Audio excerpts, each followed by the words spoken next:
Every sip of Coca-Cola brings you closer to the excitement of the FIFA World Cup 26.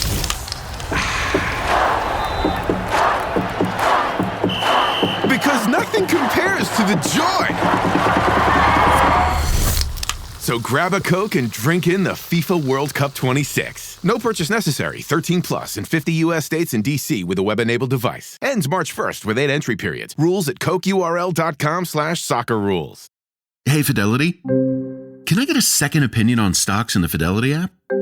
With Fidelity, it's easy to get an outside opinion from independent experts in a single score. And then? When you're ready, trade U.S. stocks and ETFs with no commissions. That's right. I am always right. Investing involves risk, including risk of loss. Online U.S. equity trades and ETFs and a retail Fidelity account. Sell order assessment fee not included. Some account types and securities excluded. Details at fidelity.com/commissions. Fidelity Brokerage Services, LLC, member NYSE SIPC. Hello, everybody. Welcome back to Victory Drive. It is an exciting time. It's exciting to be here and excited to do this intro because right now, as you guys are listening to this, I'm actually in Africa with my wife, Ashley, and we are probably having a damn good time. Actually, I know we're having a damn good time, even though right now, as I'm talking, it's in the future.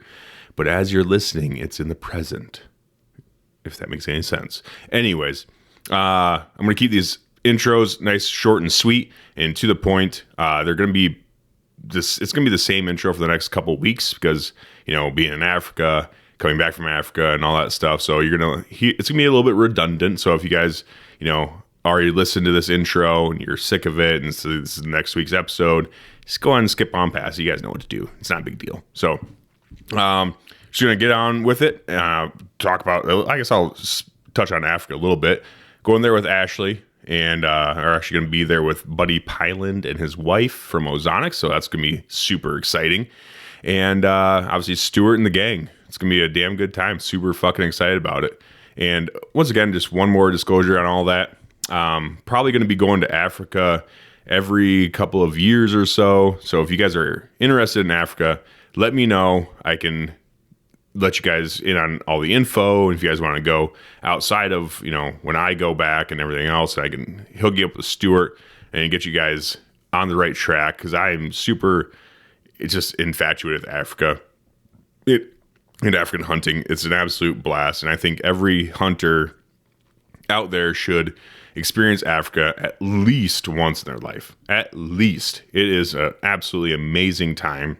And it's so cool. It's just so different and amazing and all that stuff. You guys have heard me talk about it ad nauseum. It's just a really good time. And it's a really good way to start off your year, basically your season.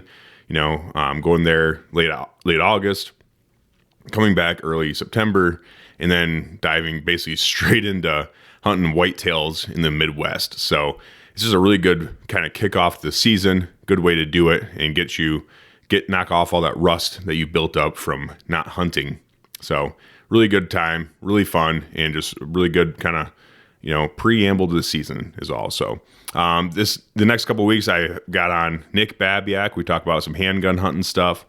Talked to Hunter Hook, Captain Hook. He runs a fishing service in Georgia, and you know, Captain Hook fishing adventures and all that stuff. Go ahead and check him out. He is killing it down there in the fishing game. Absolutely killing it. I'm not much of a fisherman myself, but he is, and he catches a lot of damn fish. If you record the number of fish he catches due to like how good he is, and he's really fucking good because he catches a lot of fish with his clients. So check out Hunter Hook, Captain Hook Fishing in Georgia, and he talks all about it in his episode. And then we end it with Ashley Johnson. We talk, you know, just kind of bullshitting between husband and wife, and it gets a little rowdy and a lot of fun. So hope you guys enjoy these episodes these next couple of weeks, and hopefully everyone's getting ready for their season, just kind of getting the food plots in, getting trees prepped, whatever you need to do. Hopefully you're, you know, getting after it, getting everything done before season starts so you can get off on the right foot and have a very awesome, exciting, success-filled season. I hope that for all of you. I'm really excited to see all the pictures that you guys post and all that good stuff. And what else we got here? That's pretty much about it. I'm going to keep it nice and short and sweet, like I said. I'm gonna burn through these ads with you a little bit here and gonna get on with the show. So the podcast is brought to you by Grizzly Coolers, as always. Grizzly Coolers, your one-stop shop for coolers and all of your, whether it's hard-sided coolers, soft-sided coolers, drinkware, or even hunting blinds. They have premium hunting blinds, absolutely primo hunting blinds that they make, just very similar to their coolers. I don't know if it's the exact same rotomolding methods that they use for their coolers, but they are absolutely fucking stealthy quiet and super well made, very, very rugged and well built hunting blinds. They don't creak and crawl and whatever else. So check out Grizzly Coolers if you're in the market for coolers, drinkware, or hunting blinds. And they also have some really good apparel and a lot of really cool things coming from Grizzly down in the future as well. You can use code WCB for 15% off there. Also, Black Ovis, they are your one-stop hunting shop. I guess one-stop shop for hunting and camping and all your outdoor adventures. They've got everything from arrows to, releases and other archery equipment. They've also got like shooting bags and tripods and all sorts of shit in Black Ovis. And they have also, what else? They got footwear is a big one, crispy boots. All the top sellers are in Black Ovis, and they've always got some really good deals going on. So if you guys are in the market for good deals and premium hunting gear, check out Black Ovis and use code VICTORY to save even more money at checkout. And also Huntworth gear. Huntworth, they are absolutely killing it. They came out with a new Vertex pattern, fucking killer. I'm still gonna be rocking Tarnin in Africa, and I love Tarnin. That's my favorite camouflage pattern from them. But Vertex is pretty fucking sweet too. I haven't got my hands on it yet, but it looks badass. So if you guys are interested in any other, hunting clothing, camo clothing, whatever it is, if you guys need something to supplement what you already have, don't sleep on Huntworth. They've got a lot of good shit coming, and they're an absolutely stellar people behind that product and company as well. So everyone there at Huntworth, they're there to help you out with whatever you need, and they make really high quality, good gear for a good fucking price. And you can use code WCB15 to save even more money on that already damn good price. And that'll about do it. And I am going to plug in my Patreon page that is up and running, and it is fucking lots of fun. I'm not going to lie. I didn't think that Patreon was going to be that much fun in there, but it is awesome. We've got a really, really solid group of people in there already, and they are the shit. A lot of them have really good, firearms knowledge. So they've got a lot of knowledge to share with the group, and they are the shit. A lot of really, really good hardcore supporters of Victory Drive, and I'm just blown away by the support that I've gotten from all of you guys, especially the Patreon members that are getting in there early. I do want to do something really fun with the group. I think I'm going to start like a what do you call it? A goals thing with Patreon. So I'm just going to say it here. I think every 100 members I get on Patreon, I'm going to donate $1,000 to whatever nonprofit gun rights organization that you guys want. We'll go through it. We'll do polls and shit every 100 members we get, and I'll donate $1,000 to any nonprofit because I want to give back to those that fight for our rights to keep our rights. If that doesn't make sense, these nonprofit organizations shouldn't be around because our rights shouldn't be threatened this much like they have been in recent elections and everything else. So they shouldn't really be a thing, but it is because there's a certain group of people out there in America that are just foaming at the mouth to take away your gun rights. So every 100 members I get on Patreon, I'll donate $1,000 to whatever firearms rights organization, whether that's Firearms Policy Coalition, Gun Owners of America, maybe even the NRA, if that's what you guys want.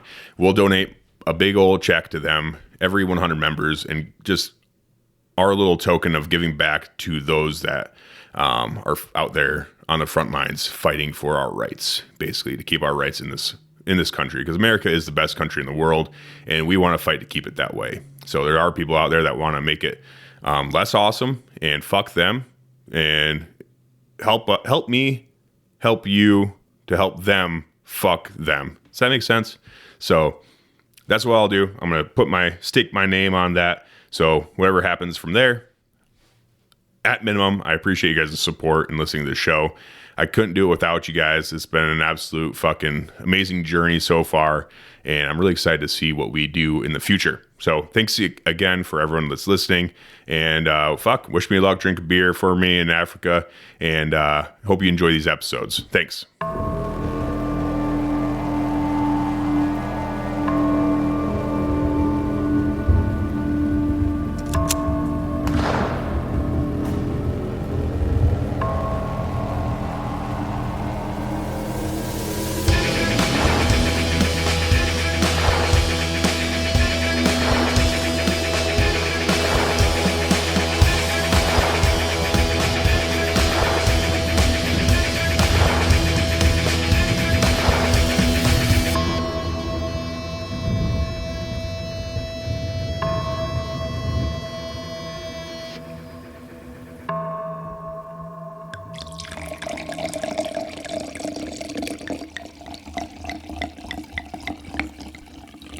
Let's podcast. Damn.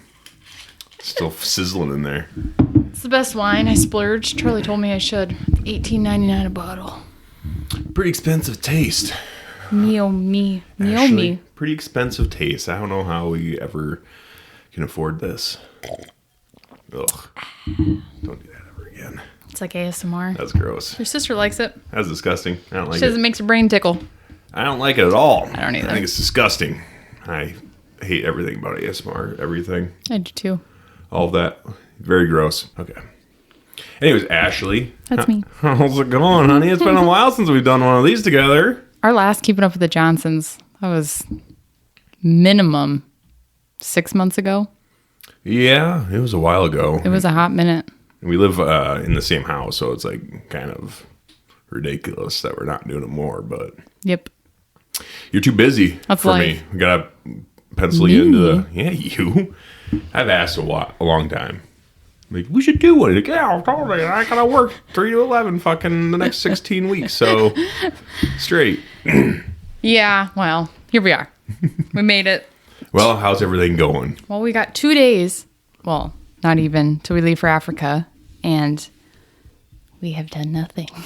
I got the suitcases out, got the packing cubes out, and some hunting clothes out. That's about it. Tomorrow is our day to do everything to prepare for Africa. Mm-hmm. I got a long list in my notes app.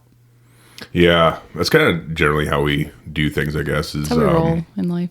Yeah, flying across the entire world, and we've packed nothing and not doing a whole lot. I work really well under pressure, and we do this, I think, just about every time we're getting ready to do something big or go somewhere.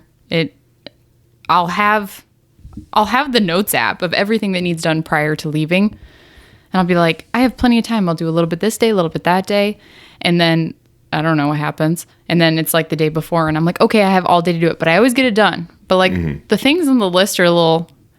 I gotta mow the whole lawn tomorrow. I gotta pack all our stuff tomorrow. I have like 14 errands to run.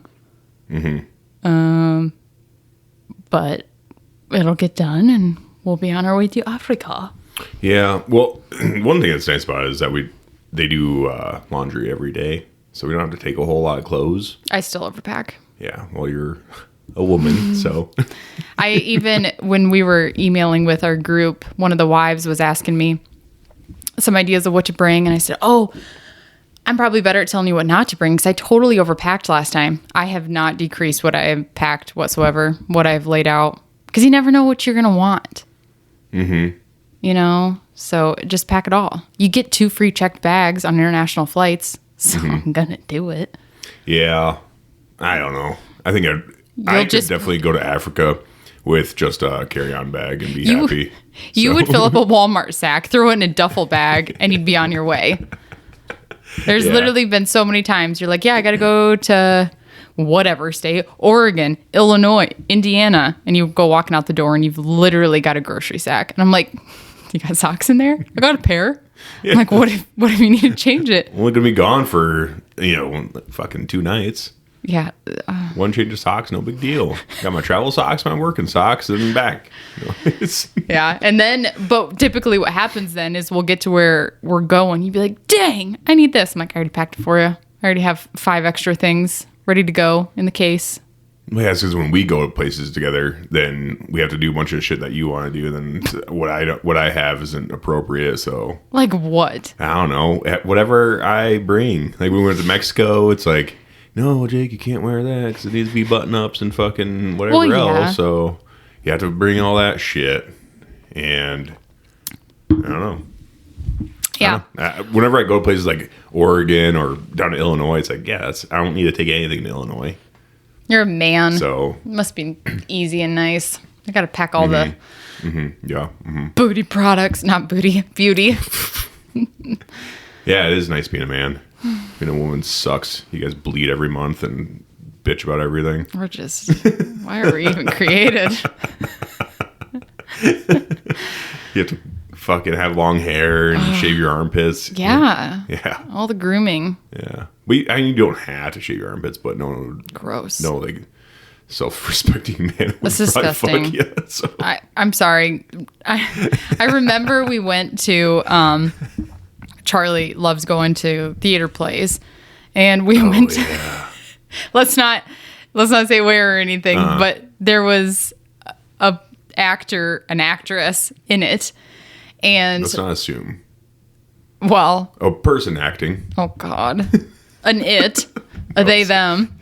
It was a chick. And the attire was sleeveless the entire show, and it was just this massive, long black armpit hair. It's all you could see. Even Charlie noticed. Oh yeah. And it was like, I'm like, I get why. No, I don't get any of it, like the hoorah, whatever. I know why they're doing it, but at the same time, I'm like, it's so distracting in the worst way. Yeah, they got to stick to the patriarchy. It's so gross. All these men just want me to shave my armpits. I think men armpit hair is gross too. I mean, armpit hair, who wants to see it? But men, it's like, whatever. Yeah, but if I shave my armpits, would that be weird? If they were prickly. Yeah, well. You know what I mean? Like, if they were smooth, I don't think it would be like that weird. I don't think it would be like, where's his armpit hair? But if it was like stubbly, it'd be like, what the hell? That dude shaves his armpits. Yeah. Well, it's also just, I don't know. Yeah, I guess society and everything else, but like women shouldn't be hairy. It's just kind of the way it is. And yeah, I don't know. I get why, lesbians do that because they don't want to be fucked by dudes. So they're like, yeah, I'm going to do this. It's great. Yeah. It's one so it's like, repellent. Yeah. I don't want dudes fawning over me. So I'm going to grow my armpit hair. So gross. So, yeah, I guess that because the only person that'd really be attracted to a woman like that, in my opinion, would probably be other like women with that mindset. Yeah.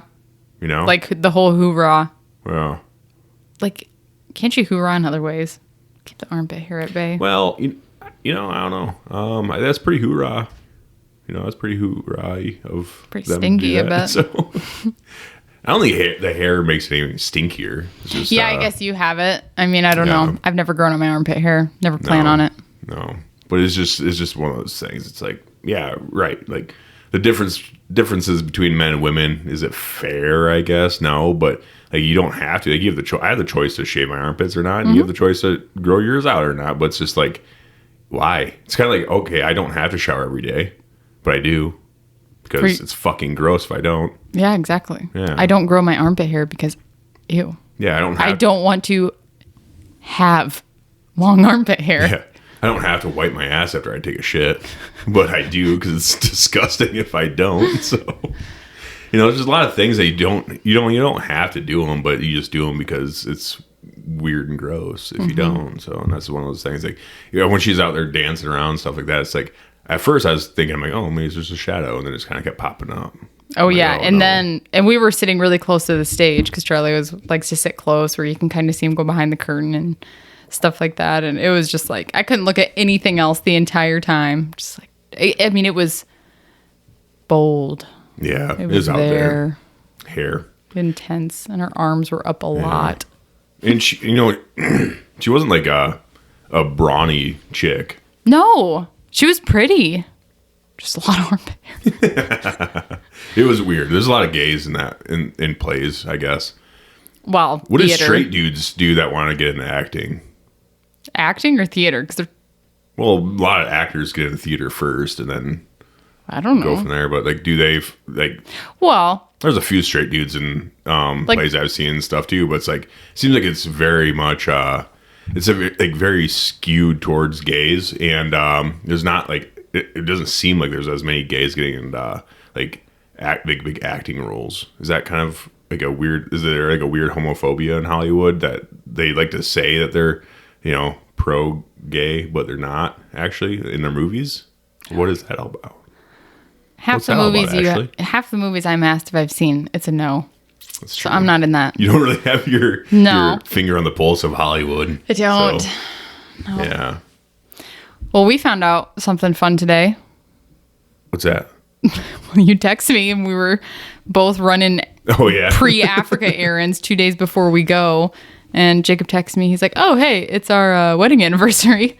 This is our second one, Yeah. though. This is the one that we said that we wouldn't remember, but I was Yeah. on Facebook and Facebook memories popped up. I'm like, oh shit. that's today. Nice. So it's funny though because was it winter?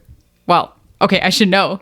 In March, we're going to Was it winter? Because sometimes in Iowa it's winter in March, but our actual anniversary. I know. You're asking if it's in winter. Oh my I know. God. I should know. Sometimes, yeah, but sometimes it is winter in Iowa. March is sometimes winter in Iowa.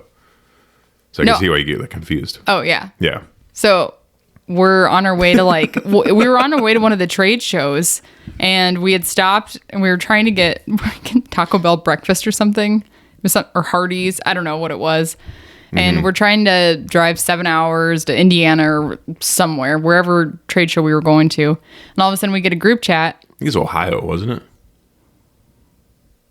No. Oh, was it Indiana, you think? Yeah, I don't because know. Charlie came with us to Ohio. She wasn't with Oh, us. true. Yeah, all right. So in our family group chat, my mom texts me and she's like, "Happy anniversary." What was it? It was 5 years too. Yeah. Since we were legally married. And we both look at each other in the car with our fast food bags. We're like, oh shit. Thankfully, we both absolutely are terrible with dates. I know your birthday, Charlie's birthday, my mom's birthday, and that is the extent. Yeah. And my own. I know your birthday sometimes. You've been good the last few years. Yeah. Well, I have a lot of alarms set, so That's good. Whatever it takes. Not going to do that again. Yeah, I only forgot one time, and that was weird because we were going to Colorado for like a kind of for your birthday, but not.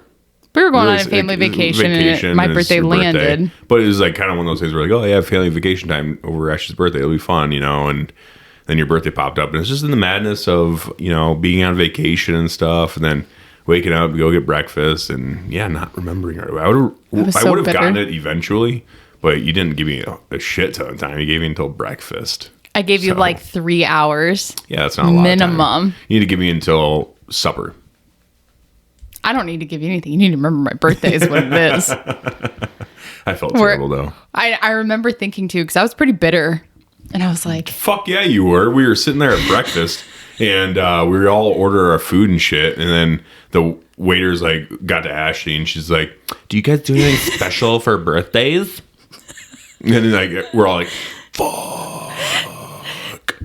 I remember too, I was like, I had planned it in my head. I'm like, if they don't, because that was the thing too. It wasn't just you and I. It was you, me. Charlie I didn't blame her much because she was a child. Well, yeah, but we don't expect younger much out of than children. now. But and then also, my cousin was with us too, and everybody knew. And I remember that was the other thing. I think I had said the day before, tomorrow on my birthday. Then everybody woke up, and nobody gave a shit, and nobody said happy birthday to me. And we had to leave that hotel that morning too. So we were packing all our shit up. I'm helping everybody, and I'm just getting more bitter by the minute. Yeah, I could tell you're being kind of bitchy that day. I'm like, God, what the hell's going on with her? Oh, I What wonder. the fuck's going on there now? Jeez. What all is right. today? Huh, maybe she's just hangry and needs to get some food. So after breakfast, she'll be fine. And then that came out. I'm like, oh, fuck. Oh, she wasn't being bitchy. So I remember thinking too, I'm like, Me. Oh. I'm like, when am I going to bring it up? Because I didn't want to Then be at like, breakfast, hey, I you guys guess. all fucking suck. It's my birthday. Like, I wanted to be kind of creative about it. So then I decided, I was like, I'm going to ask the waitress. Mm-hmm. Did you do anything for birthdays? And yeah, all of you like... You didn't say it like that. No, I remember once do it anything for finally... birthdays? I remember when it got to that point, I actually got really nervous and like kind of worked up about it. I was like, I don't know if I want to do this. And she got to me and I was like... I'm like... And I remember asking her, yeah, do you guys do anything for birthdays? And I remember saying it just matter-of-factly and all of you like rubbernecked it. And the waitress was like, I can give you a free pancake. Yeah, right. So I think she said no. And you said like no. Like, no, I want a fucking pancake. No, I think her first answer was like, no, not really, but we could probably do a free pancake. I'm like, they can't even fucking do anything for my birthday. Oh. I got you a mug eventually. Yeah, when we went, Coffee so that cup. day we were going to the top of, what's the mountain? Pikes Peak. Pikes Peak. And so, yeah, when we got to the top, they all rushed to the gift shop. They're like, don't come in, Ashley. And they come out with their bags. And yeah. We all felt very terrible. I felt worse, but you know, what do you do? Hasn't happened Can't since. go back and fucking not do it again, you know, but yeah, that was besides not getting you a card for your birthday, that my was probably one of the gosh. worst. So Oh my gosh. You're never going to let me live that down. Never. I like cards yeah. and I like beer. And I had too many beers and didn't have a card. And so I Yeah. gave you a little bit of a hard time about it. Well, and hey. Yeah, you said my stepdad even got me a card and he doesn't even love me. So That's so mean. And it's funny. So he's not my stepdad anymore. They're divorced now. But I do remember, like, I mean, we'd been partying hardy, and it was like the end of the night. party. Yeah. And yeah, I do remember. I remember thinking, I'm like, he freaking got me a card, and I know he doesn't love me, and my own husband didn't. Mm-hmm. Must be a little bit of a brat, but I get a card every year, and you don't forget my birthday now, so those events will never repeat. I guess. Yeah. Just rewarding bad behavior as far as the cards go. It's not even like I asked for anything. Just a card. Don't play with that. Oh, sorry. Much noise. I don't ask for anything. Yeah. Just card. I don't remember it. That's pretty easy peasy. That birthday, That's you asked for a big birthday party though. Yeah. We threw a nice big birthday party and all that stuff, and it's like, oh, okay, cool. Yeah. We always do parties. Yeah, it wasn't good enough though. Any excuse to have a It party. just wasn't good enough.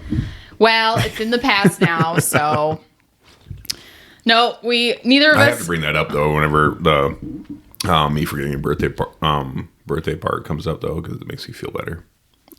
So Okay, well, you do I have that to then. mask my own insecurities of forgetting your birthday with something that you did wrong too. So Yes. yeah, well, you aren't perfect either, Miss Fucking Perfect. Oh, I know. No, we're both very imperfect at remembering dates. Yeah. Thankfully, we always just laugh about it. We're like, shit, it is our anniversary. We were married 5 years ago on this date. 6 years now. We had our So- wedding. Yeah, so This date. today, 4 years ago, we had, because we got legally married before our big wedding with all our friends and family and everything. We went and did the paperwork and were legally bonded. Mm-hmm. And so, 4 years ago today was our wedding. You know, it's funny. I still have never, I hear grief about it every now and then. Like, we hired a photographer and a videographer for our wedding. And about this time every year, I usually get a message from somebody like, are you ever going to post your wedding photos? Because I've never posted them. I've got them all on flash drives. Yeah. I look through them occasionally. I'm like, I should post these because so many friends and family are in them. And we kept the photographer and everything for the reception. And so there's some really good candid photos in there of everybody just having a great time. So yeah, I think about it every year. This is year 4. Someday I'll get to those flash drives. It's doing the 10-year one. Finally, Remember when everyone looks different. last year? Everyone's all old and shit. Then We so when we were legally married, we were gifted a bottle of homemade wine, and so my mom had They had some friends that bottled their own wine, and at a New Year's Eve party, we had tried it, and it was like the best. And the person they got it from only makes so many batches a year, and so they're pretty tight about, you know, who they give bottles to and everything. So for when we got legally married, we were gifted a bottle of that wine. And it was your idea. And I remember I didn't want to go for it at first, but I was like, maybe that is a good idea. You're like, let's save it for our 5-year anniversary. So we did, and we had it in this wine holder. So it would, you know, be laying the right way so that the cork didn't get all screwed up, which it still did because we had it laying the wrong way in the holder. I did. And so anyways, last year was our 5-year wedding anniversary. So we go to open it. I'm super excited about it because we're waiting 5 years. I remember how good the wine was. We pour it up in the glasses, take a drink, and the wine was bad. Yeah, I don't understand that. I don't understand how, you know, people say they can just let wine sit and it gets better, and it didn't. No, it was so, it was like it had gone rotten or whatever it is. And I'm sure it's because it's homemade, so they probably don't have the same Well, they made homemade wine and shit all the time back in the day. Like when you get a fine bottle of fucking I don't know. Merlot I'm not a from winemaker. 1894, do you think they fucking, you know? Yeah. Do you think they did all this shit? Maybe they just had one extra like little preservative they put in. I don't know. All I know is we opened this wine and it was fucking rancid. It was not good. And Jacob's like trying to be like, no, it is good. It is good. And he starts like slamming it. I'm like, it's not good. It's not good. And after about half a glass, he's like, it's not good. It's really not. I think they screwed it up. Probably. Jeez. I think they did. I think they made it wrong. So there was some cork in it though. In the wine. Like the cork was starting to we put it through a strainer a little bit. Yeah. We tried. We really did try. I don't understand how fucking wine can get bad like that when you're supposed to let it sit. Like you're supposed to let it sit and shit. I know. Better. The fuck? What's the saying? Like a fine wine. Yeah. Well, you age like a fine wine. Yeah, there you go. Well, maybe it's because it's not a fine wine. Maybe Because it's a homemade basement cellar hillbilly, wine. Yeah, hillbilly cellar wine. Well, we learned a lesson there. Well, just goes with the chaos. We're pretty chaotic in life in general. Nah, I don't think so. When you ask other people, they're real quick to be like, "Yeah, you guys are always da da da da." Well, yeah, like, yeah. Then life gets all fucking boring and I guess monotonous. We're not that way. Routine. I don't like it. Not like getting like in routines really with things, because then it just gets it gets boring and stuff. Then you get comfortable, and I truly do think that like comfort, I guess, when it comes to that kind of stuff, or it, just leads like to a boring life because you're not like trying anymore. Then it's like, what do you do? I can only have just like going to work. I said this on a million times on podcasts too, but it's like then you're just going to work, coming home, drinking beer, eating fucking lasagna, going to sleep, waking up, going to work, coming home, drinking beer, eating fucking cheeseburger, and then you go to sleep. It's like then you just become just stuck in a weird rut. And that happens a lot in like areas like this where you're in a small town. And you just grow up with the mindset, you know, probably from your dad, where you're just like, you get a good job, you stay there until you're 65, and then you retire, and then you collect Social Security, and then you can maybe if you saved up enough money and you did all the right things during that time, you didn't do a bunch of crazy shit while you're in your 20s, 30s, and 40s and 50s. If you didn't. Basically, if you didn't go out and like really enjoy your life when you're young, then you can make the right decisions to be comfortable when you're old, when you can't do any of the fun things that you want to do. Yeah, for like 10 years too. That's the thing. Yeah, but you can't fucking do like all the fun shit that you can do when you're 30. Exactly. It's like you're 65, in your mid to late 60s then when you retire finally, and you can't go on a fucking mountain. Not that I'm gonna go to a mountain goat hunt because they're expensive, but it's like you can't go on an elk hunt necessarily or whatever else, or maybe you don't want to go all the way to Africa because you're like, well, I've never been there, and I'm 65 and I can't sit in an airplane with a bunch of Muslims the whole way because I've gotten old and disgruntled, and it's just kind of what happens. You get old, you just get grumpy. Yeah. You just want to be home. Well, you've been home for 40 years every night. So it's why? What's going to make you want to get out after that? You raise a nice family. Like that's a very noble cause, raising a good family and everything else, and doing your job as a parent and everything, all that good stuff. Right. Yeah, we all get that. I'm not saying go be irresponsible, but you got to go out and like enjoy your life while you're young too. And Charlie's getting to the age too where she's getting to do more and more with us and go enjoy some of our adventures. And like when it comes to, routines, I can only have so many. That's what I've realized. Like there's some things that I really, really cling well to a good routine, but there's like a limit. Like I can't have every day be the same routine. I can't, even when I've worked jobs where it's like a Monday through Friday, after a while, it drives me pretty crazy. I hate that feeling of looking forward to those 2 days where I'm going to pack everything in. I'm going to pack in the fun. I'm going to pack in the chores, and we're going to pack in all these things. It's like those. With my job too, what I do, I have such a sporadic schedule, and there is really tough times working around that schedule. Like last month, it was hard to fit in, the downtime where we're all in the same place at the same time. But that's not always. That's not the norm. But I like that alternating schedule with things, and we're both very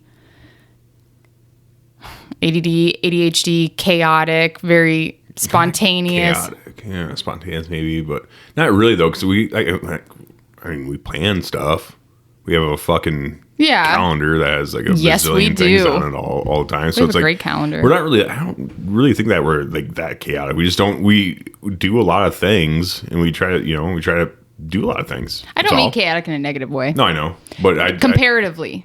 Maybe, but I still don't think it's like really it's just different than what a lot of other people in our area do. Yeah, and it makes it seem like chaotic and a mess and stuff. But I would say that we're mildly impulsive. Yes. So like with big decisions, but that's how I've always done my whole life too, and it's been fine. I joined the Army with not a whole lot of thought into it. Just did it, and that was like a huge life altering decision. And,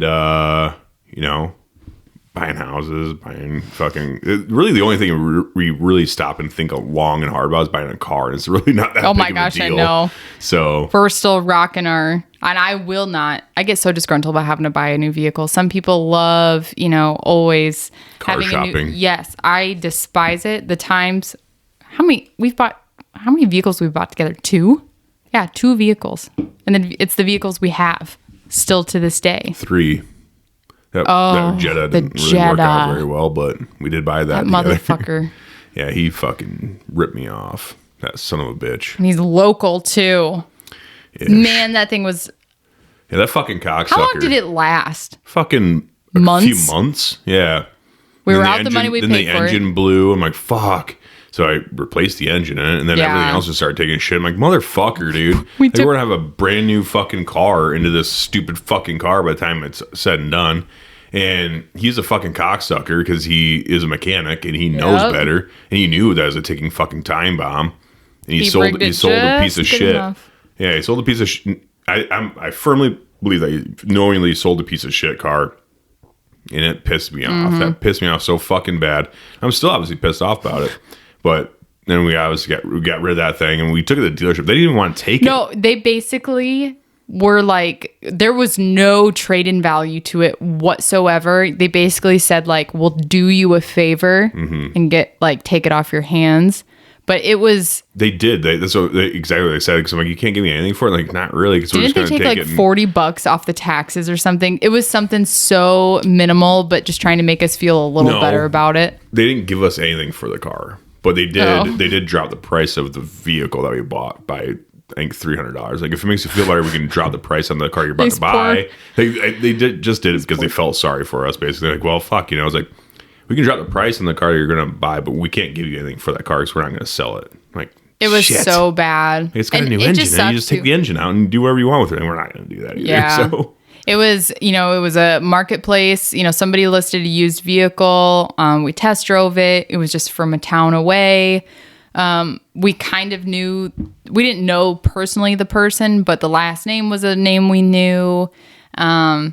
Everything seemed fine. Everything was good. And then, after a month or two, everything started falling apart on it. And we kept just throwing money at it.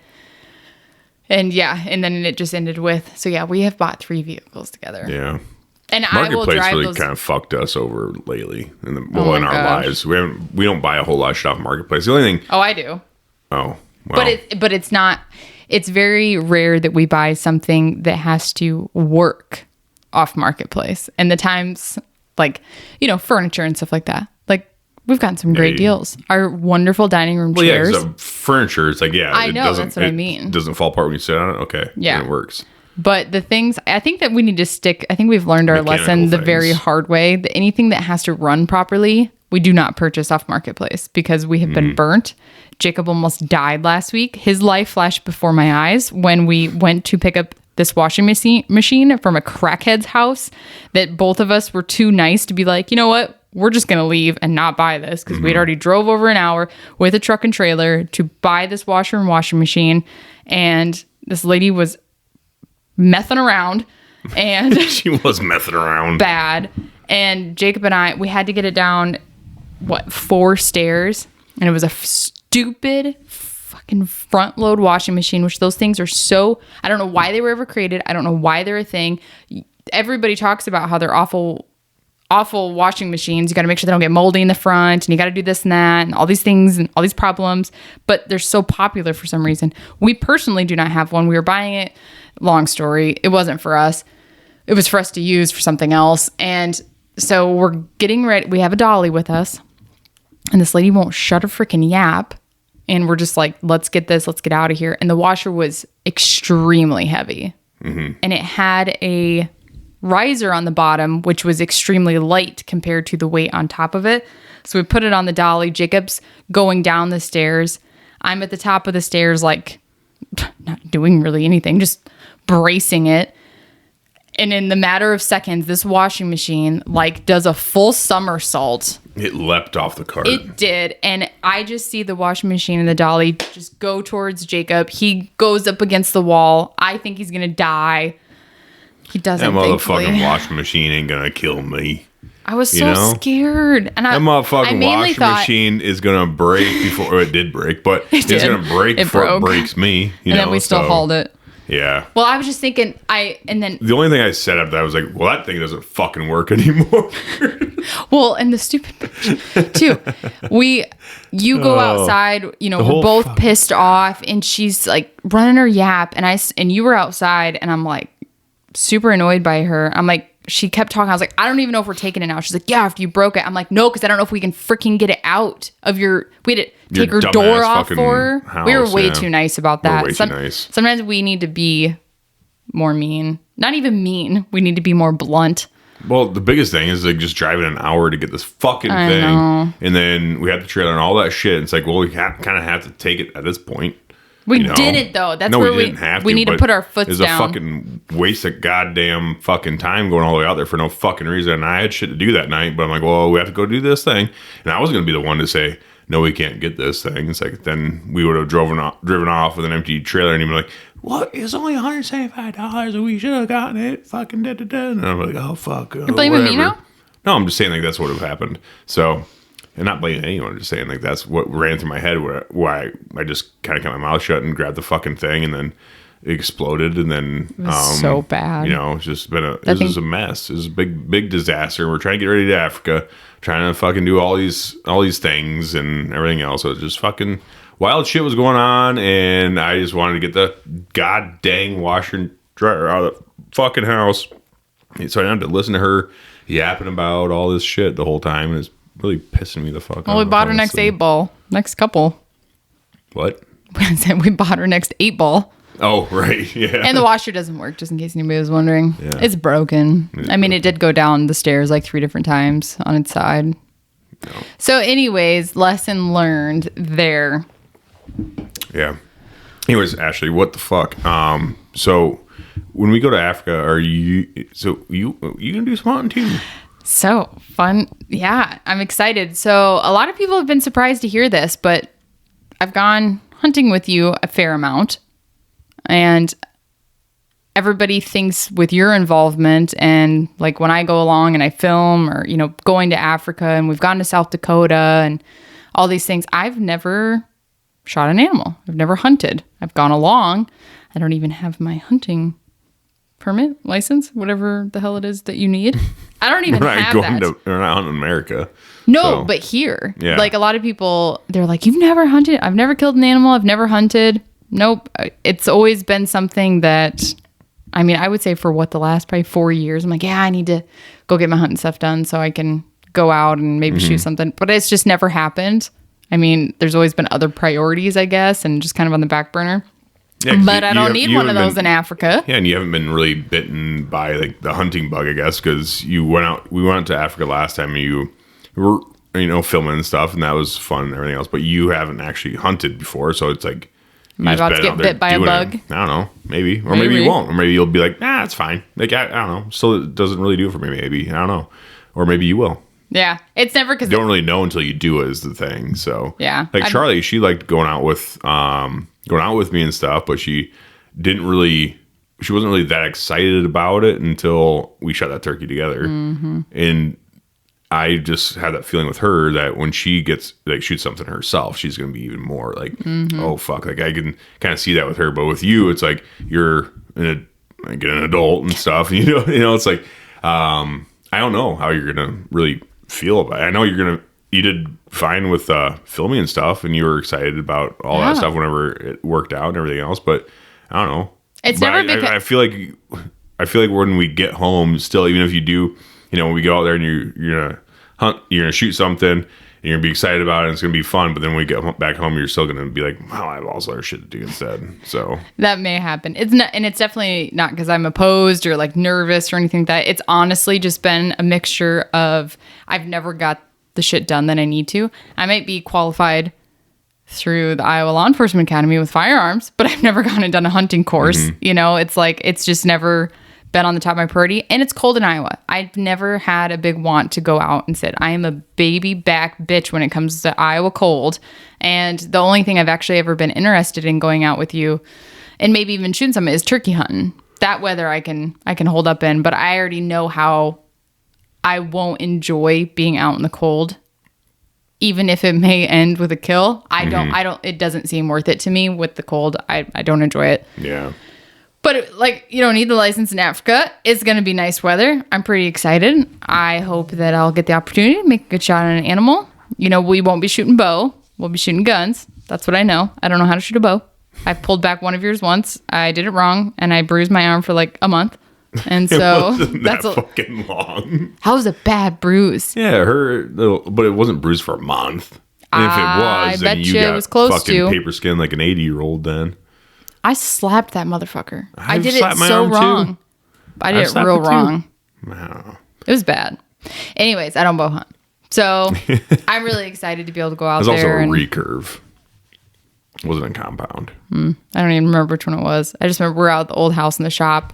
I was like, oh, let me do it, honey. Show me how. I tried. You were like, I was done. Yeah. But yeah, it's not because I'm opposed or anything like that. And you're probably right. I'll probably, if I do get the opportunity and get to do it, I'll probably really enjoy it, and it'll be awesome and exciting, and I'll have something to talk about for a very long time.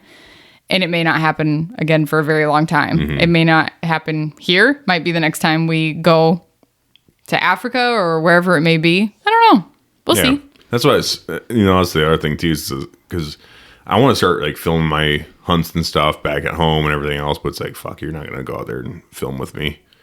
I will if it's not too cold. Well, that's what I'm saying. But if it's 50 degrees, it's too cold for you. So it is not. Not if we're out moving out and about. Well, we're not going to be, because it's going to be fucking tree stand hunting and shit a lot. So 50 I could do. We drop. Not much below that though. No. That's the cutoff. Yeah. I hate being cold.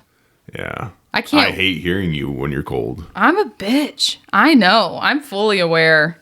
I know. I get bitchy when it gets too hot, but I'm worse. Real bad when you get cold. Yeah, I'm worse about it for sure. You just can't handle it at all. No. So and I've gotten worse. I'm like an 80-year-old little lady now, where no lie. Okay. So driving home today from running errands in Rochester, And I was sitting there and I had some of the windows down and I, of course, didn't have the AC on. And I started getting a little chilly. And I look at the outside temperature and it said it was 68 and I turned my seat heat on. And I just laughed because I've gotten way worse. Like, I don't know, in the last few years, I get so cold so easily. Like, it'll get in the 60s and I'm like, Burr, it's cold outside. I need a sweatshirt. I'm like, what the fuck is wrong with me? I don't know. That's why when we get old, then we are going to have to probably be in like separate houses and just come visit each other. We'll just have to have a breezeway like that connects the two so we can have totally different climates to live in. You're going to get bad with age too, but it'll probably probably never be on the same level. No, we won't. No, fuck no. No. That's crazy. You'll be in the nursing home and you'll have a window AC in there when everybody else has space heaters or whatever. You all fucking psychos. Just kidding. We're not going to the nursing home. Turn it up. You guys have turned up to fucking 80 goddamn degrees in here. What the fuck is all that about? Like, we're cold. And god dang. Yeah. Whenever I have to go into someone like an old person's house in the wintertime, like, oh my god. It's so hot. I've done that with work. I ain't fucking joking. 80 degrees at least. Yeah. In a lot of those houses. Like, this is fucking torture. I'm cold because it's winter. Mm-hmm. So I go in there wearing all my shit. I'm like, I'm about to fucking lose my fucking mind, dude. This is fucking insane. And I just start pulling clothes off and just leaving them all over their house. They're like, because there's fucking snow on them. They're freaking out because they're dumbass white carpet. Why do you have white fucking carpet, Marge? Why do you have white fucking carpet? All right? I'm trying to fix your fucking internet. And you have white carpet and you're just staring at me with those beady eyes. You guys don't have the little booties? Shit. That you put on? I'm wearing fucking... One lady tried to give me booties. I'm wearing fucking booties. So I just took my boots off. Pollard's has those. They always put them on. I always appreciated that. That's fucking retarded. It was nice. That's stupid. I don't want your nasty ass work boots that have been God knows where. I take them off when... Oh. That's what I said. I take my boots off. Oh, so why was she wearing with the white carpet? Because she's fucking weird. With just your feet in socks? Or did you have your boots on? Well, also, what the fuck? Did you have boots on? They're not going to have boots. Well, I had boots on when I walked in, yeah. Oh. And she tried to hand me those, and I said I was fucking take my boots off. Oh. Then she said, oh, and she like put them around next to me anyways. I'm like, I'm not putting those on. Just in case. But also, those things don't fit my boots. Yeah, you got big ass feet. Yeah, they just, I've, it's awkward. It's weird. It's all, my shoes are full. My boots are full of snow anyways. Like in the wintertime, I always take my boots off because I'm like, I'm not going to track fucking snow and ice throughout their house. It's crazy. But, that's like, anyways, it's like, but I still have like, snow and shit on my fucking coat because I just came inside and whatnot. Yeah. But that's like Connell, when they came to look at our AC the other day, he was coming in, and I don't know why I do this. I tell people, oh, you can leave your shoes on, when really it kills me inside. I want you to take your fucking nasty ass shoes off. I don't know where they've been. I'm not a shoe in the house person. Never have been, never will be. And he was so nice. He like insisted. He's like, you don't know where my boots have been. If you knew, you'd want me to take them off. I'm like, okay, go ahead, take them off. Sounds good. But I've been in people's houses working in the winter. And I remember this one house in particular. You got your vest on and everything like that. And once you get hot in one of those suckers, because we don't have an outer vest, we have an inner vest. And I remember this one house, we were all just dripping, beads of sweat. Mm-hmm. We're all just absolutely. And there was this big vent just blasting this heat on us. And yeah, it was pretty unbearable. But you're a cop too. You don't care about customer service. Like, that's not what you're there for. So, yeah. It's like you're not like going to be like, oh, yeah, we're like, shut the fuck take my fucking diss off. It's like, you're not in there to like make fucking friends. So, but like, sometimes I've been in older people's houses though in the wintertime and they're, and they won't like, you want to sit there and they want to talk to you and everything. And you're just sitting there, you're like, I can't breathe. But what I'm saying is you can just be like, I can't do this anymore. Like I have to leave. Yeah. I'm going to fucking die of heat stroke or something. Like, I can't. I just have to fucking... there's been times where I, like, about to take my fucking shirt off. Like, I'm down to just my pants and t-shirt. I'm like, I can't fucking do this anymore. This heat is so fucking hot. And then there's other places where it's like, I look around. There's this one place that I went into, and they want me to take my boots off. I'm like, I'm not taking my boots off. And there's, like... They were fairly adamant about it, but I'm like, I am not taking my boots off in this house. And I just kind of walked past them. It was gross. Yeah. I'm like, I'm not doing that. It's a safety hazard at that point for me. So I'm like, I'm not taking my fucking boots off. I'm sorry. You and I both. I mean, why the fuck do you have your shoes off? That's crazy. This sounds fucking rancid. You and I both have jobs where we end up in a lot of people's homes, and it's always Not always. It can be very surprising. Yeah. Leave it at that. Yeah, I don't know. It's just that's part of the gig, part of the gig. Sometimes you have to go into a person's house and it's fucking gross. But the nice houses are nice. But Oh, yeah. yeah, I don't know. Yeah, where the fuck do we go? Anyways, yeah. But This will be different in Africa, though, talking about boots and stuff, because we won't be blind sitting because we're not bow hunting this time. yeah, We're you going to be... just found that out. I did yesterday. And we leave... I keep saying we leave tomorrow, but we actually leave the day after tomorrow, just early in the morning. So, The thing is, Stuart he'll whatever you want to do, he'll do it. If we want to sit in a blind and shoot guns out of a blind, we can. Like he'll find a spot for us to do that in. But he likes to save the blinds for people that want to bow hunt, and I totally get that because I bow hunt. And for one, I wouldn't want someone sitting in a blind shooting animals over water with a gun, making them all spooky, making it harder for bow hunters because they have less, less places to go. There's less things. It's more restrictive when you're bow hunting because you have to get super close and everything else. Yeah. And with gun hunting, you're allowed more freedom of movement in Africa, and that's what I'm looking forward to because I like running and gunning and chasing them down and doing that thing. It's like tracking, get on track, tracking them down, trying to be quiet, getting close enough for a shot, and doing it that way is going to be a whole different ball game, I think, and it's going to be a lot of fun. And, like I said, Stuart will, if you want to blind hunt, you can definitely blind hunt, but the way I see it, it's like, why sit in a blind when we can get out and move and do things and everything else? Like, it's a lot harder to do that with a bow in that kind of environment. But and you can do it with a bow. It's a lot different because it's so thick. The brush is so thick in there. And it's like trying to get an arrow to fly through that thick of shit is like, yeah. Well, we shot the sable. You shot the sable, and that was really fun. And that's kind of what I'm going off of because it was the last hunt of the last day. It was after lunch. It was our evening sit. We were still chasing that dang kudu, and we ended up driving in the truck and somebody spotted a sable, and so we got out and we got that awesome video that I forever will love of. And I was scared of fucking it up because I was trying to film it, and I'm like, we're both new to all this, but I'm especially new to filming, and even out there hunting like that's new to me. So I don't know if I'm just following your guys' lead. I'm like, well, they're walking fast, and I was trying not to step on any branches and twigs and do anything like that, but we ended up getting a really awesome shot of you shooting it.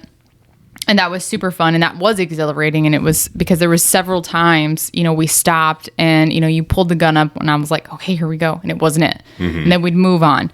And I think in total, when I watched the video, it was like 7 minutes probably from the time we jumped out of the truck till you took the shot. It was 11.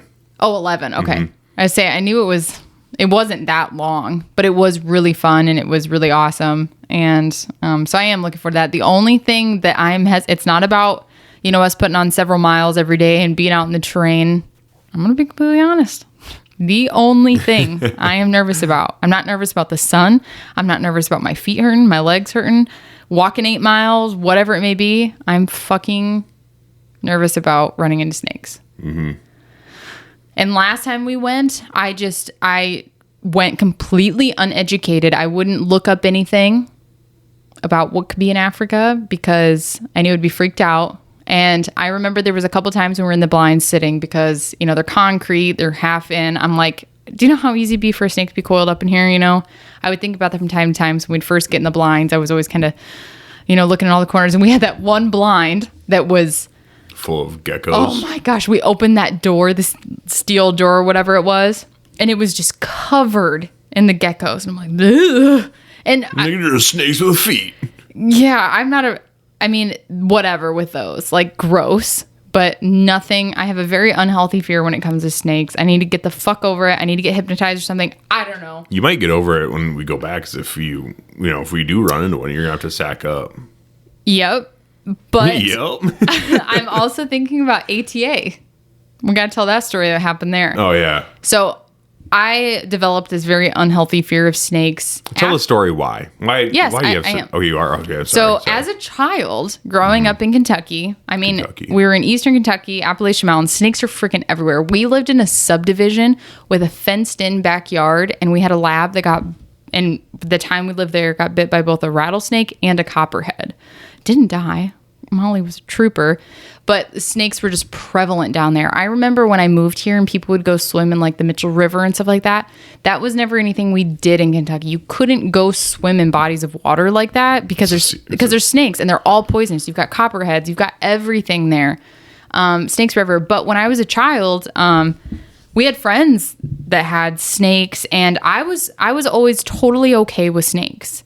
I don't even like talking about it, honestly. Like, I'm probably gonna have nightmares. It gives me the heebie-jeebies. I hate telling these stories, but like, I would play with them. Like, I can see it's hard for me to say.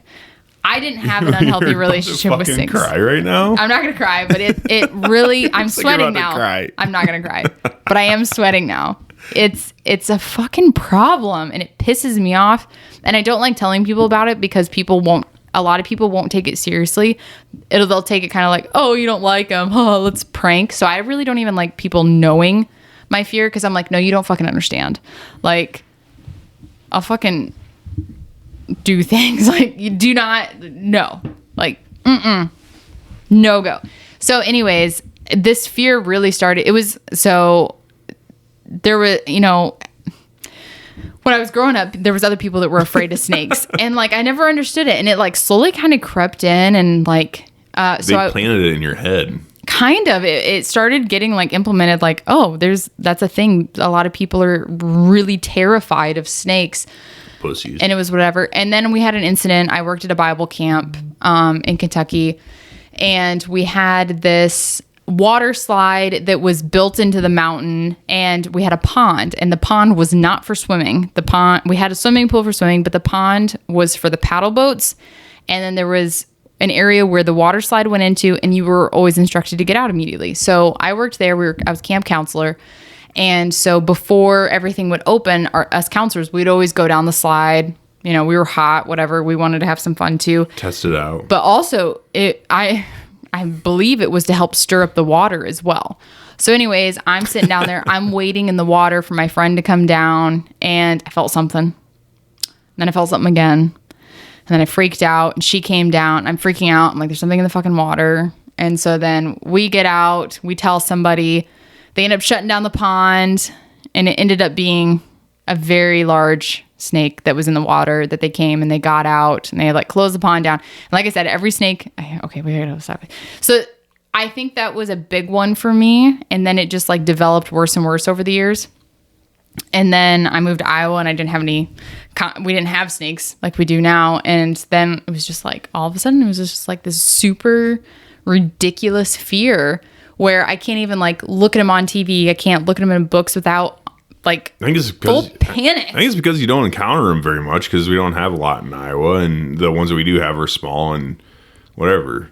So yeah, the few encounters I've had in Iowa was at our old acreage. I remember the day so well, and that I was like ashamed. I'm like, I gotta get my fucking shit together because I had to go pick up Charlie, I think, from somewhere, but I was running home quick. I had just got groceries. I needed to unload them. I had like 5 minutes to be on time where I needed to be.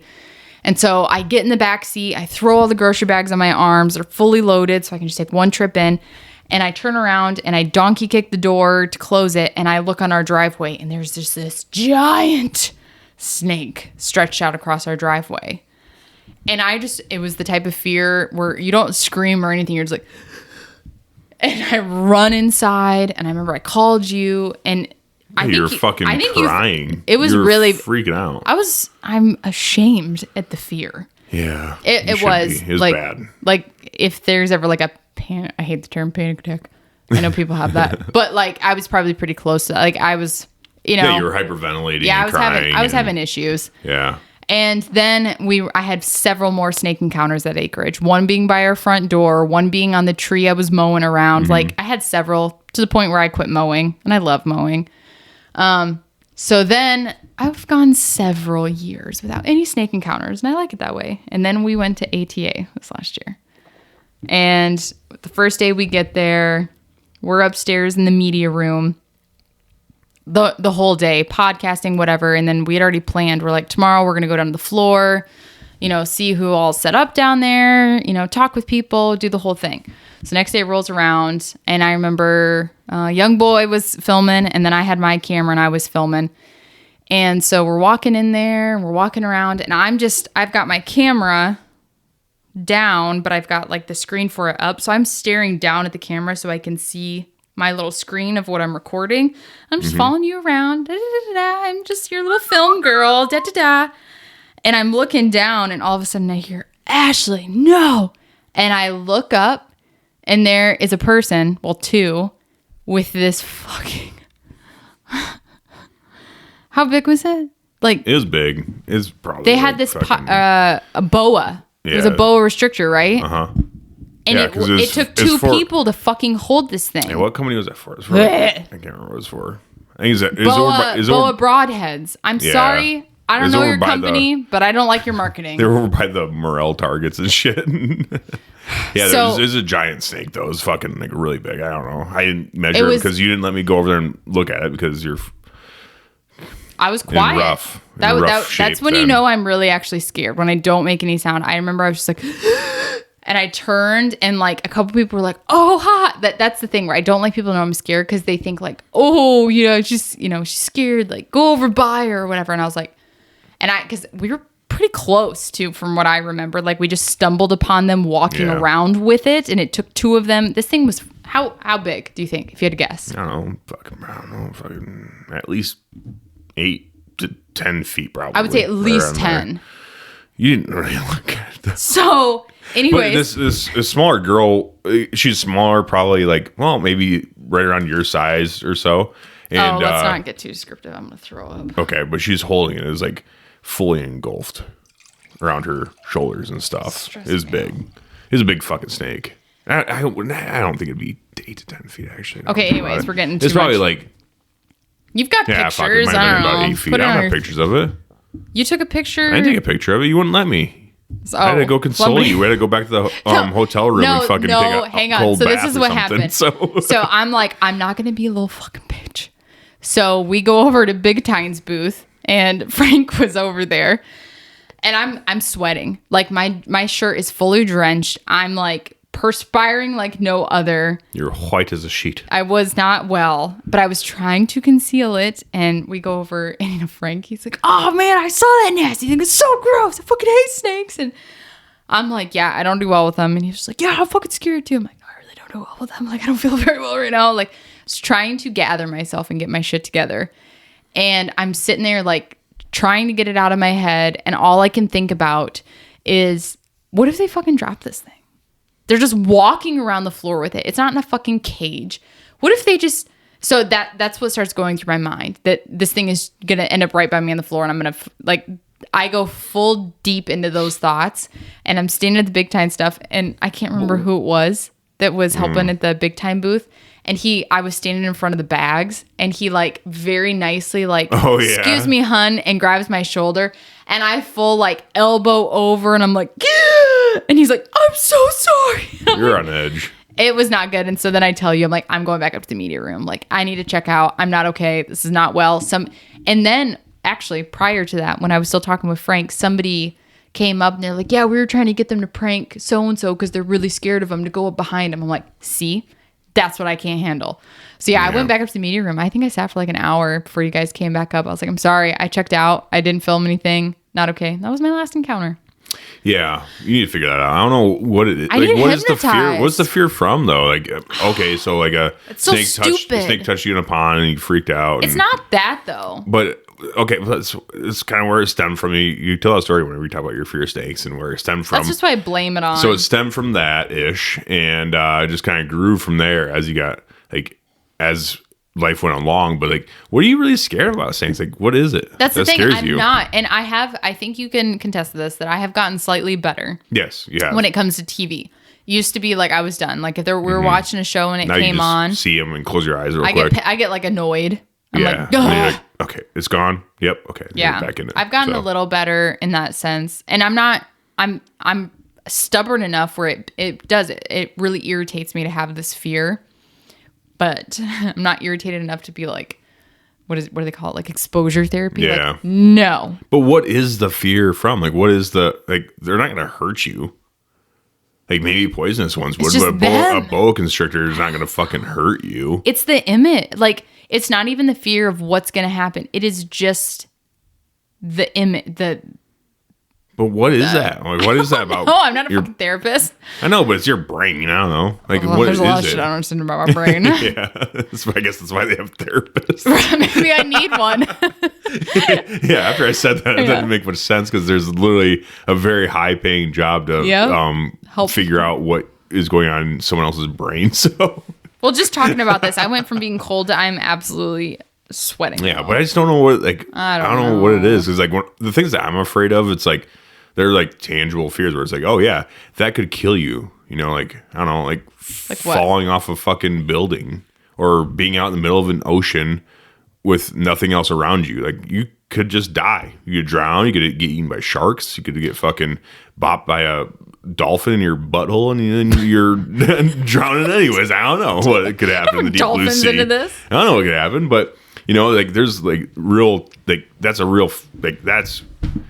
I guess I'm not saying that your fear isn't a real fear, because it is a real fear because you're really, really, really scared of them. But it's like, there's nothing like, especially on TV. Like, I'm not afraid to see an ocean on TV. Like, when an ocean pops up on TV, I'm like, oh fuck, and I can still go in the ocean as long as like I can touch and stuff like that. It's when I can't touch anymore where I'm like, I gotta get the fuck out of here and go back to where I can touch. But like I've never met anyone that has like a fear of anything as strongly as your fear of I would rather be dropped in the middle of the ocean where I know there's a lot of sharks. Like, they're like, hey, there's shark infested waters. Yes. Than anything related to snakes. So you like that fear. So someone's like, I'm gonna drop you off in the middle of this ocean. We're gonna push you out of a helicopter right in the middle of the ocean, shark infested waters, or you can hold this ball python in your hand for 15 seconds. Shark infested waters every day, all day. You're dead. You won't get back. Like, they're not coming back to pick you up. It's not like you just get down there, take a little dip, and get back. Like, we're leaving you there. Well, there's a chance. The world moves fast. Your workday, even faster. Pitching products, drafting reports, analyzing data. Microsoft 365 Copilot is your AI assistant for work. Built into Word, Excel, PowerPoint, and other Microsoft 365 apps you use. Helping you quickly write, analyze, create, and summarize. So you can cut through clutter and clear a path to your best work. Learn more at Microsoft.com/M365 Copilot. No, there's really no chance. You can't. Where are you going to go? Oh, so I'm just imminent death? No, I mean, I guess you could swim back from the ocean, but in the middle of the ocean, leave you there. Well, that's not I'm just saying, like, exposure wise. Like, if, hey, a minute doing this or 30 minutes in the ocean with that, I would pick the ocean. No thought needed. Like, it's just. Anyways. So you'd rather die I would than hold a snake. That's crazy. You'd rather get torn to shreds by a. But there's a chance I wouldn't. But I will 100% have to hold that snake. But there's a 0% chance that snake could kill you. I'm not worried about it killing me. That's what you don't understand. So you'd rather die. I'd rather have the chance of dying. You'd rather get torn to shreds by a pool of great whites and makos. No, you'd rather get torn to shreds by great whites and makos. I'm not saying I'd rather die than hold a snake. No, I would rather be put into a situation where I have a higher chance of. I'm not scared of death by snake. I'm scared of exposure to snake. And that's what's so ridiculous. That's what's so crazy about it. I know. But that's where I don't understand it. That's where I don't either. I don't get it, because it's like people that have like normal fears, it's like, oh yeah, that makes sense. You know, it's like, I don't, it usually involves like an early death or a painful death. Yeah. Like, I'm scared to get, like burnt alive, because that would be very painful until you're dead. Yeah. That would suck. But I don't have any fears of anything that can't like hurt me. Yeah, I don't know. So I'm really hopeful that we don't run into any. I've heard, Stuart's funny story. Last time we were there, we were around the table, around the fire talking, and somebody brought up snakes, and Stuart got kind of serious. He's like, well, okay, so this is what we teach everybody when they're going out. You know, all the PHs have a gun on them. So if you do encounter a snake and you do get bit, you need to fire your weapon, and that one shot grabs the attention of those around you. And then you fire a second shot, and that's to let everyone know you've been bit by a snake. And then you find a tree, you sit down, and you put your head between your knees, and you kiss your ass goodbye. And I'm like, well, that's comforting. And it's like a funny story or whatever, but he started out all serious. He tells it way better. But that's the only thing, because I know what I know of, even though I kind of asked everybody not to let me know, is I do know that there was one encounter when we went, when they were tracking, and it was really brief. Really? Yeah. Oh, I didn't know there was when Eric one. and Leela were tracking something. I just remember they briefly, and I think I kind of stopped. I was like, I don't want to hear about it. They're like, oh, okay. But I didn't know other than that, I was didn't one. ask anybody. I didn't really want to know because I wasn't trying to freak myself out. And, you know, so that's the only thing I'm a little hesitant. I'm super excited because I did get a little stir crazy, I guess, in the blinds. I absolutely loved when we would see animals from the blind. It was almost like, you know, we were just plopped down in the middle of, well, the safari. Mm-hmm. And it was like the opposite of a zoo. You know, instead of us looking at them in something, you know, we were in the little box. Yeah. And I really, really enjoyed that. Well, and I'm glad you brought that up, because that's one thing that people don't understand. Is like when you go on like an African hunt like that, it's like you're seeing these animals that you can only see in zoos in America, really, unless you go to Texas. But other than that, it's like you're seeing these animals, but it's not the same. It's not like you're going to see the animals and you look at them from behind like a fence or something like that. It's like they're like, well, they're wild. They're wild animals. Amazing. They're out there doing their thing, and like they're just living, just doing their thing. So you're seeing them in their natural habitat, doing their natural movements, doing their natural things. Like in a zoo, there's nothing natural about it. No. We know that, and the animals know that. They know that they're in prison, basically. I struggle with zoos. Yeah, they suck. Honestly, they kind of suck. That and like, what's the water zoo? Aquarium. No, the fun one that everyone goes to. Waterworld. Is that Waterworld? No, it's a movie. SeaWorld. I won't go to SeaWorld. Yeah, SeaWorld. So yeah, they freaking turn on their trainers. So fuck you, I'll eat you. Yeah, they know that's like basically prison. Yeah. And we all know that too, but we want to see these animals that we don't get to see because we're like, well, we like to see them. So like you go there and you see the gorillas and you see them all, and you're like, cool. But imagine seeing like a gorilla in the wild. It'd be a totally different animal. Mm-hmm. I seen fucking Chimp Nation. So there's 3 things I have to remember. Okay, I can do this. So 1, I remember being in the zoo, and so monkeys are my favorite ever.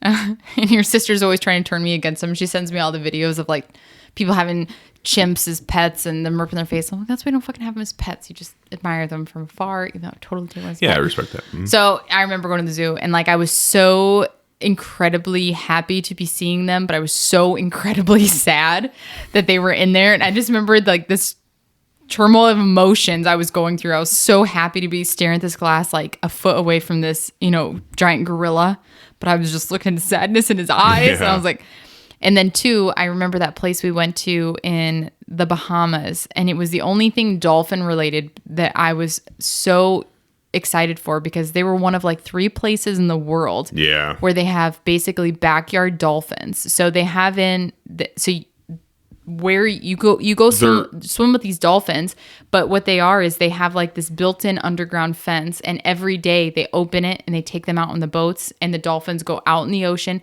And they said they're trained like dogs, basically. They were born here, and so they come back every night.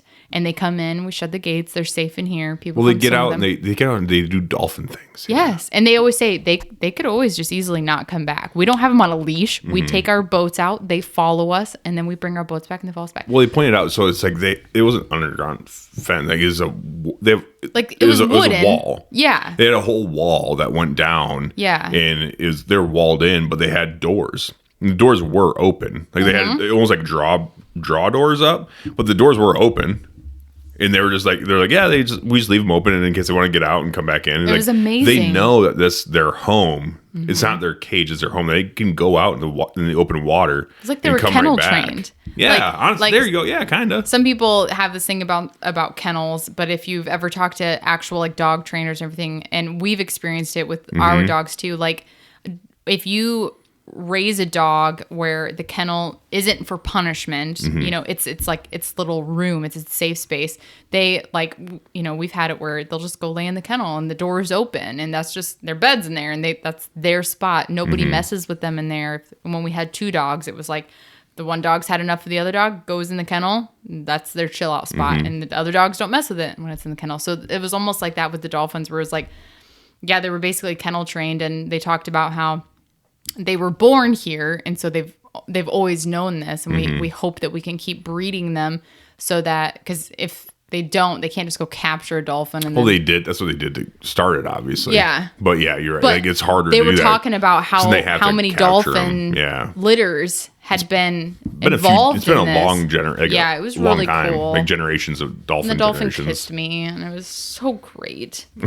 So great. It was like that was one of my bucket list items, was to see dolphins. Cool. And I remember it was so incredibly cold, but I remember like totally shivering, but I was so ecstatic and I just couldn't believe it, and it was so fun. But then talking about the animals in Africa, so yeah, it's like the giraffes, and I think it was Doug that had that amazing video where he's just sitting there and he has his phone recording, and all of a sudden you just see this giant leg just like right in front of them. I mean, what, maybe 30 feet? Yeah. Just this big spotted leg come down, and then you just watch the dolphin. It's the best video. And that's dolphin. Or I got dolphins on the brain. What? Giraffe. We're talking about 2 different places. Poor dolphin. Yeah, in the fucking desert. And I remember for us, I think my favorite was it I think it was the wildebeest that was playing in the mud, and warthog. No. Yeah. No, we have the warthog ones. I have the video. I'm pretty sure it was a wildebeest. There was 2 of them, and I want to say Chris had said, yeah, they're hot or whatever, because it was... Oh, it's rolling around in it. Yes. Yeah, it wasn't playing in it. It was just rolling around in it. Yeah. Yeah. Yeah, they get all muddy and stuff. Well, it looked like it was playing. Yeah, it's like an elk in a wallow. Like, they get hot and stuff, and they roll around in the mud and the water in order to cool themselves off, yeah. Yeah, but that's my point, though. Okay, it's just we were so close just watching, and they had no idea we were there. Mm-hmm. And just to sit there and watch it it was probably at least a half hour, just hanging out in its realm, just doing its thing, playing. I said playing because the video, it looked like it was playing. It looked like it was having a great time, and that was so fun. And the only animals that really knew what we were and what we were doing there was the monkeys. Like, they all came swooping in and stuff like that, drink water, but they all like kind of looked at us like, hello, I know what you're brother. doing. I know what you're doing over there, dude. Cousin. We're gonna do our thing. You just do your thing. Just leave us alone. We'll leave you alone. It's no big deal. All right. And I will not shoot one. I don't care if they're like raccoons. There, monkeys are they have thumbs. They'll look at you. They'll stare at you. It's tough. Every time I've heard a story about someone that shot at like a monkey over there, it's like, I probably won't ever do it again. I'm not mad at them. Like, I'm not mad at them either. Like, but I would never be able to. You got to control the population out there, just like everything else. But it's like the monkeys. It's like, I heard this story about this guy. I can't remember who it was. I'm gonna tell it, but it's like he fucking shot it with a bow and arrow, and he said it hit him in the chest, and he's just like, the monkey like looked up in the blind and was like, why'd you do this? He grabbed the arrow, didn't he? He tried grabbing the arrow and tried pulling it out of his chest, and he just like falls over and dies. It's like, holy shit. I would lose it. Yeah, no. Shit. That's something like that humans would do. Like, we would do that. Yeah. They're too human-like. Yeah. I love monkeys. There's animals that like I'm not interested in hunting. I get why people hunt them, like elephants. I know that they can feed a lot. I know that they can terrorize a lot. I know all that. Not something that I would be stoked about. No, I'd be stoked for her. I know. I would be, but it's just the biggest thing is like I don't know where I'd put it in the house, and then it's like there's a whole big ordeal there. But at the same time, it's like that would be fucking wild. I think if it and again, I say this, but now that I think about like if I think it through, like with the giraffe, I know a lot of people felt that way about the giraffe, but then we got the story. Hey, we've got this old bull. It's been kicked out of its pack. It's going to die a terrible death unless we put it down. Would one of you like to do that? Would you like to go hunt it? It's only this giraffe. And then you're paying money. You're paying for the giraffe still. It's not free. Like, it wasn't like right. It's like it still costs Eric money to do it. So it's still producing, helping out the economy there and the food and all the same aspects, like positives that go towards like in Africa stuff. It's like the economy, the money going into it and the food and all that stuff. That also happens there. But it's like they're so particular about those kinds of animals because especially with the elephants, because in lions, but like in certain spots there aren't very many elephants. In other spots there's a metric fuck ton of elephants, and like the area can't sustain that many elephants because elephants are very destructive, much more destructive than like giraffes and everything else. Like they'll push over trees in order to eat the leaves off the tops. Like they'll eat everything off that they can reach.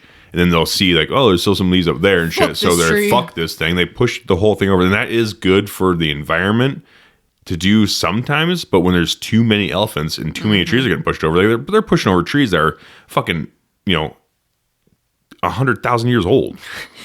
Fucking that tree saw Jesus, and this elephant just comes in and is like, fuck this tree, and knocks it over. I'm hungry. It's crazy. It's like when there's too many elephants and they're too destructive to the environment. So you have to cull some, you have to kill some in order to keep the populations in check. And, like lions and shit can only do so much, but especially with a giant fucking elephant, like what the fuck's a lion gonna, like, you know what I mean? Like they're gigantic. They're fucking huge. No, so you got to kill some. I get it. And but they are very selective about like what they kill and stuff. And it's always the big old bulls that are past breeding age. Like they're not producing any more offspring. So they're only there, and they could live like when they're past breeding age, they can still live for a long time after that. So it's like, well, we got to kill them because they're literally only taking and not giving back to the landscape, which kind of sucks to say, where it's like, once you're done fucking, then you got to die. So, but honestly, as a man, probably time. It's probably time to take go. me. Once I can't do that anymore, it's like take me. But however, humans, we have a lot of things that can go, Roman. That's a erectile dysfunction pill. All sorts of things. I watch Fox News. Isn't that Viagra? Yeah, Viagra that's kind of out now, though. That's old news. Oh, yeah, excuse me. Yeah, the only people taking Viagra anymore is like bodybuilders. I don't know why. Because it's like a big thing. Their dicks are all limp from all the steroids. No, I think it's supposed to do something like because all these like Cialis and all these like dick pills. All they really do is I remember seeing those commercials in high school. Yeah. They're so awkward. Cialis especially, just because I guess supposedly it's like not quite as like aggressive as like Viagra and stuff is, but what it does, it just gets your blood pumping more. Obviously, that's what makes your dick big. Is the blood that goes into it, right? And it's like bodybuilders and shit will take dick pills in order to like get their blood flowing better. Yeah, get a good pump. And then it's like, damn. But what I don't get is like you're just going to the gym fucking with a fucking hard on like the whole time. Like you just tape it to your belly or something and just do what you need to do. It's like, that's crazy. I don't know about that. So I'm gonna throw this out there. I know females say we have it so fucking rough, but I honestly think about having an appendage like a dick, and it's gotta be tough. Yeah, especially when you sit on your balls. When you get older, that sucks. That is rough when you do that. Yeah, it's happening. Sometimes it just is there, and then are you that sit old down age there where you sit on your balls? I've done it a couple times, so yeah, I guess so. But that's when you get older. Well, it gets worse when you get older because everything starts falling. Oh, I guess balls do too. I do. Like I don't think it's fair to be like men have no problems and females have all the problems, because I'm like, that sounds annoying. Having that, and it kind of has a mind of its own. I feel like that would be very challenging, be very frustrating. Well, and the thing that bothers me about the whole like women have it so much harder than men kind of thing when it comes to like certain things and whatever else. Like that is true. There's certain things, but it's like at the same time, it's. I mean, back in the day, it used to be it's like, women lived easier lives than men because they would stay at home and cook, clean, take care of the family and stuff. And men would go out and work hard, arduous laborers jobs, right? Do what they need. Work. Well, that's way back in the day. I'm talking about like not that long ago. Oh, okay. Like 1930s, we'll say. Oh, okay. Okay, right? got it. So women would stay home, take care of the kids and shit, and men would go out and like work, their hard, arduous labor jobs for the most part, or go to the office and do what they need to do to provide for the family monetarily. And now it's just like ever since like, women's rights, I'm not saying women's rights is wrong, but at the same time, like the women's rights movement and women's suffrage and all that stuff, it's like women working a lot, it kind of takes away from women. I feel like that's a lot of women today kind of have, like they're less happy than they were back then, maybe because they're trying to compete in like traditional men's jobs and stuff. It's hard, as you're a cop. It's hard to find your spot in there. But could you imagine trying to be better at the men at everything? Like, no. How stressful would that be? Would you be happy if you're like, I'm never going to stop until I can fucking beat Justin in a fucking wrestling match? Like, okay, then have fun not being happy ever. Yeah. It's like that's not going to happen. So, like, what I'm getting, I don't even know how I got this, but oh yeah. So, like, men's lives used to be a lot harder than they are, but now with, it's like the way with, like, I guess gender roles kind of blurring a bit, it's like, yeah, men do have pretty fucking easy because I go to work every day, but you go to work every day. Okay. So now it's like, now I have to pick up some slack at home, which I have no problem doing. And a lot of men don't have any problem doing. That's not a big deal. But at the same time, it's like, the standards are different. So now women are like, well, I have it so much harder. Like, it must be so much easier being a man because you don't have to fucking bleed once a month and have periods and cramps and bear children, all those other things. It's like, yeah, you're right. That when you put it that way, that sucks. But ultimately, what I'm getting at with that long conversation is it's your fault. All you women. It's all your women's fault. Because you did have it pretty nice and easy until you fucking decided to open your fucking mouth and be like, I want to vote and shit. So it's like... One of my favorite trends, honest to God. So, like, if there's any app that I spend too much time on, it's definitely TikTok. And one of my favorite things, and I'm, like, super grateful that it has taken off the way it has, because... there is other people like that can just fucking laugh about stuff. And there's other females specifically. But there's just like this huge, I don't want to even call it a trend, but area on TikTok where it's women are like, have you ever seen any of like the reels where it's like when I get up to heaven and they find the guy that created something that's a pain in the ass and they fucking smack him? Have you seen that?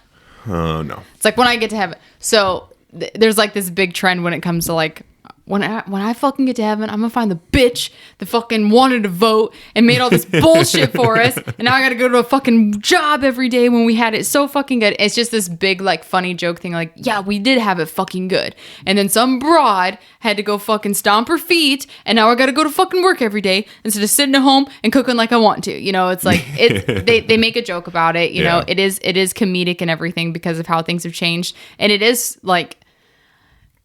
I even remember when COVID first happened, and it was like everybody wanted that 2 weeks off, that 2 weeks paid. I just want to go home and I want to fucking cook and I want to clean my house and I want to have to fucking go to work. Weird. And that's when a lot of this, I remember seeing a lot of these videos surface when it was like people were on their COVID quarantine. There we go. Can't think of the word. They were on their quarantine and they were like, I can get used to this. Like, who the fuck made us stop just being at home, fucking cooking and cleaning or whatever? Not saying that's what I want to do and everything, but it is, I like when we can find the comedic relief in it. Yeah. It's like, yeah, you guys did fuck this up. Yeah. It's like. But the thing is like, women could work back then. It's just they couldn't work.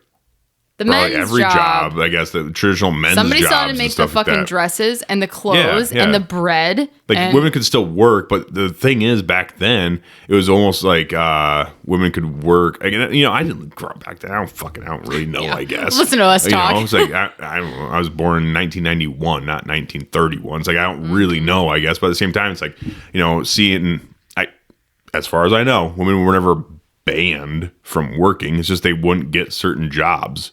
And then I mean, they were basically banned, yeah. But like, what's the big deal? Yeah, but then like, yeah. Back then, why would you want to? But the whole thing, I think a big pushing point with that was whole, like, you know, World War II happened. All the men were out fighting the war, and they're like, "Well, fuck!" Like people, who's gonna run the factories? So then women started picking up the slack and running factories and working a lot. And then the men came back and they're like, bah, bah, bah, "Move out, bitches! Time to get boys back to work," kind of thing. And then they're like, "Well, fuck! I kind of like doing that. Like that was kind of nice." I don't believe that. I don't know either, but I know that was like a starting point with a whole lot of things with women's rights and stuff. And don't get me wrong, I guess obviously, you know, I'm not anti-women's rights and stuff like that. But at the same time, it's like fun to talk about. But what did happen is like when women started flooding the job markets, like wages did drop for everyone. So now, like, could you imagine having like in today's day and age and being like just having one income and being like, you know, having a fucking 5-bedroom house. 5-bedroom, and that's 3-bath what it used house to be. on a fucking nice plot of land. Yeah. On one salary, like one normal salary, not doable. Not because I fucking won like the lottery and shit. Right. It's that like was just because life. that was just life. That was That's just the life. way Like it you was. get your middle class income of, I think back then I want to say $30,000 a year, and you could buy a decent house on a nice area and raise a nice big family. Mm-hmm. That's fucking impossible now. You can't do that. You can't fucking do it. So I remember, in my women's studies class that I was required to take in my community college. You like that class though? You know, what a time that was. And I remember too, like, I was young and impressionable and I didn't know shit about feminism. And I remember this teacher too. And oh my gosh, she was so, and looking back on it now, it's just so funny because she was like 5 foot at best. Like that's probably generous. And she had bleach white hair and she always wore these she was so fashionable. She wore these cute little like skirt pantsuit moment type things. And she always had bright lipstick. And then she would just. Is she old? Yeah, I would say she was probably in her 50s when I took her class. Okay. And I just remember going in there and I remember there was like a few guys in it and so many girls. And I was required. I had to take, it was such bullshit. And this is problems with schooling in general. But I was going for fucking business and I ended up, it'll lead into the story of why I don't have a fucking degree. But I got the jobs that I did because, so I started going for business and you still have to have all these bullshit credits that have nothing to do with business. So I took African cultures, funny enough. At one point in my life, me and my roommate, we had every country in Africa memorized because that was our final and spelling counted. So if you misspelled the country, it was wrong. I got 100% on it. How does that help with African culture? I had to take an African cultures class. I had to take a marriage and family class. I had to take a women's studies class. Now, there was only a few classes to pick from, but you had to take like 3 out of the 5, whatever it may be. So what did the guys take? African, is there there was a lot in the African cultures one, I remember. But the women's studies one, there was very few guys. And honest to God, I thought I was going to go and learn about fucking Clara Barton. Like, she created the Red Cross. She's a woman in history. Yeah. I thought that's what women's studies was. I thought I was going to learn about badass bitches in history that did Joan something. Joan of Arc? No, we start out with this, slideshow of these, ads and commercials and how we're, doing this to women. Men fucking stink. Basically. They want to just have sex and this fucking teacher beat you down. It sucks because I don't think she was a bad person. Get back in the fucking kitchen, bitches, because we all hate you. That's what they were doing to us. 100%. And I remember at a point in the class, we were like probably halfway through the year. And she basically, and I don't think this is a stretch to say, she was basically trying to convince all of us who, if there was anybody who had lost their virginity, that it was through rape. Like, that's how intense this class got. Damn. Like, she was trying to convince us, like, did he ask though? Did you say yes if he did ask? Because if those things didn't happen, was it consensual or were you pressured? Like, she was literally trying to convince us that bad things had happened to us in that sense. And, you know, you're 19 years old and you're just figuring out fucking adult life. You're like, I don't know. Maybe I was fucking drunk and it was, I know he didn't ask, but I think I wanted, maybe I didn't. You know, you saw a lot of that happening. And I remember the couple males that were in there, and it was so funny, the mix of males. We had this one guy, he was like to his ass dreads, like fucking came in smelling like a doobie every day, like, I'm just trying to be here, like my parents are paying my tuition, man, I just need to get an A or pass, whatever. And then we had this very, very cocky, like definitely grew up on the higher tax bracket dude, like pretty boy, took the class to get with chicks, basically. We had him in there. He had a peanut mom. He ended up fucking crying in one of the classes because he would try and buck up. It was the mixture in that class. Why did he cry? He tried bucking, and he probably didn't actually. He may have cried. He left class very emotional, very upset. Wow. Stopped talking at one point.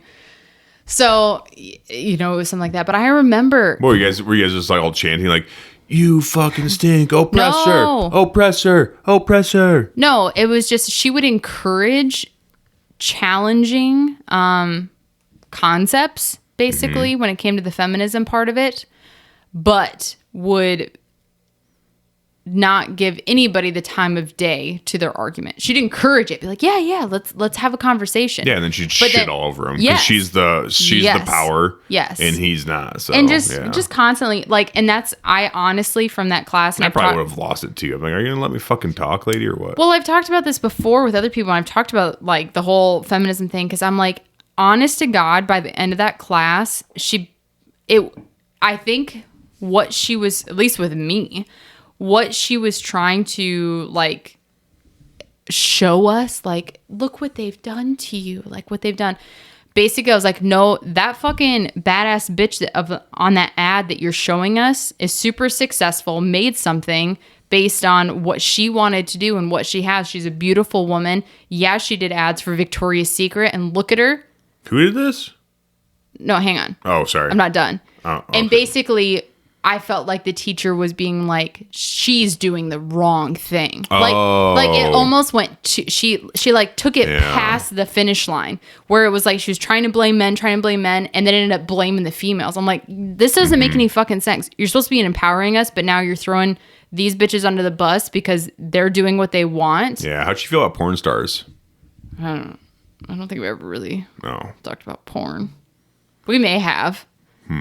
But wow, we go from story to story to story.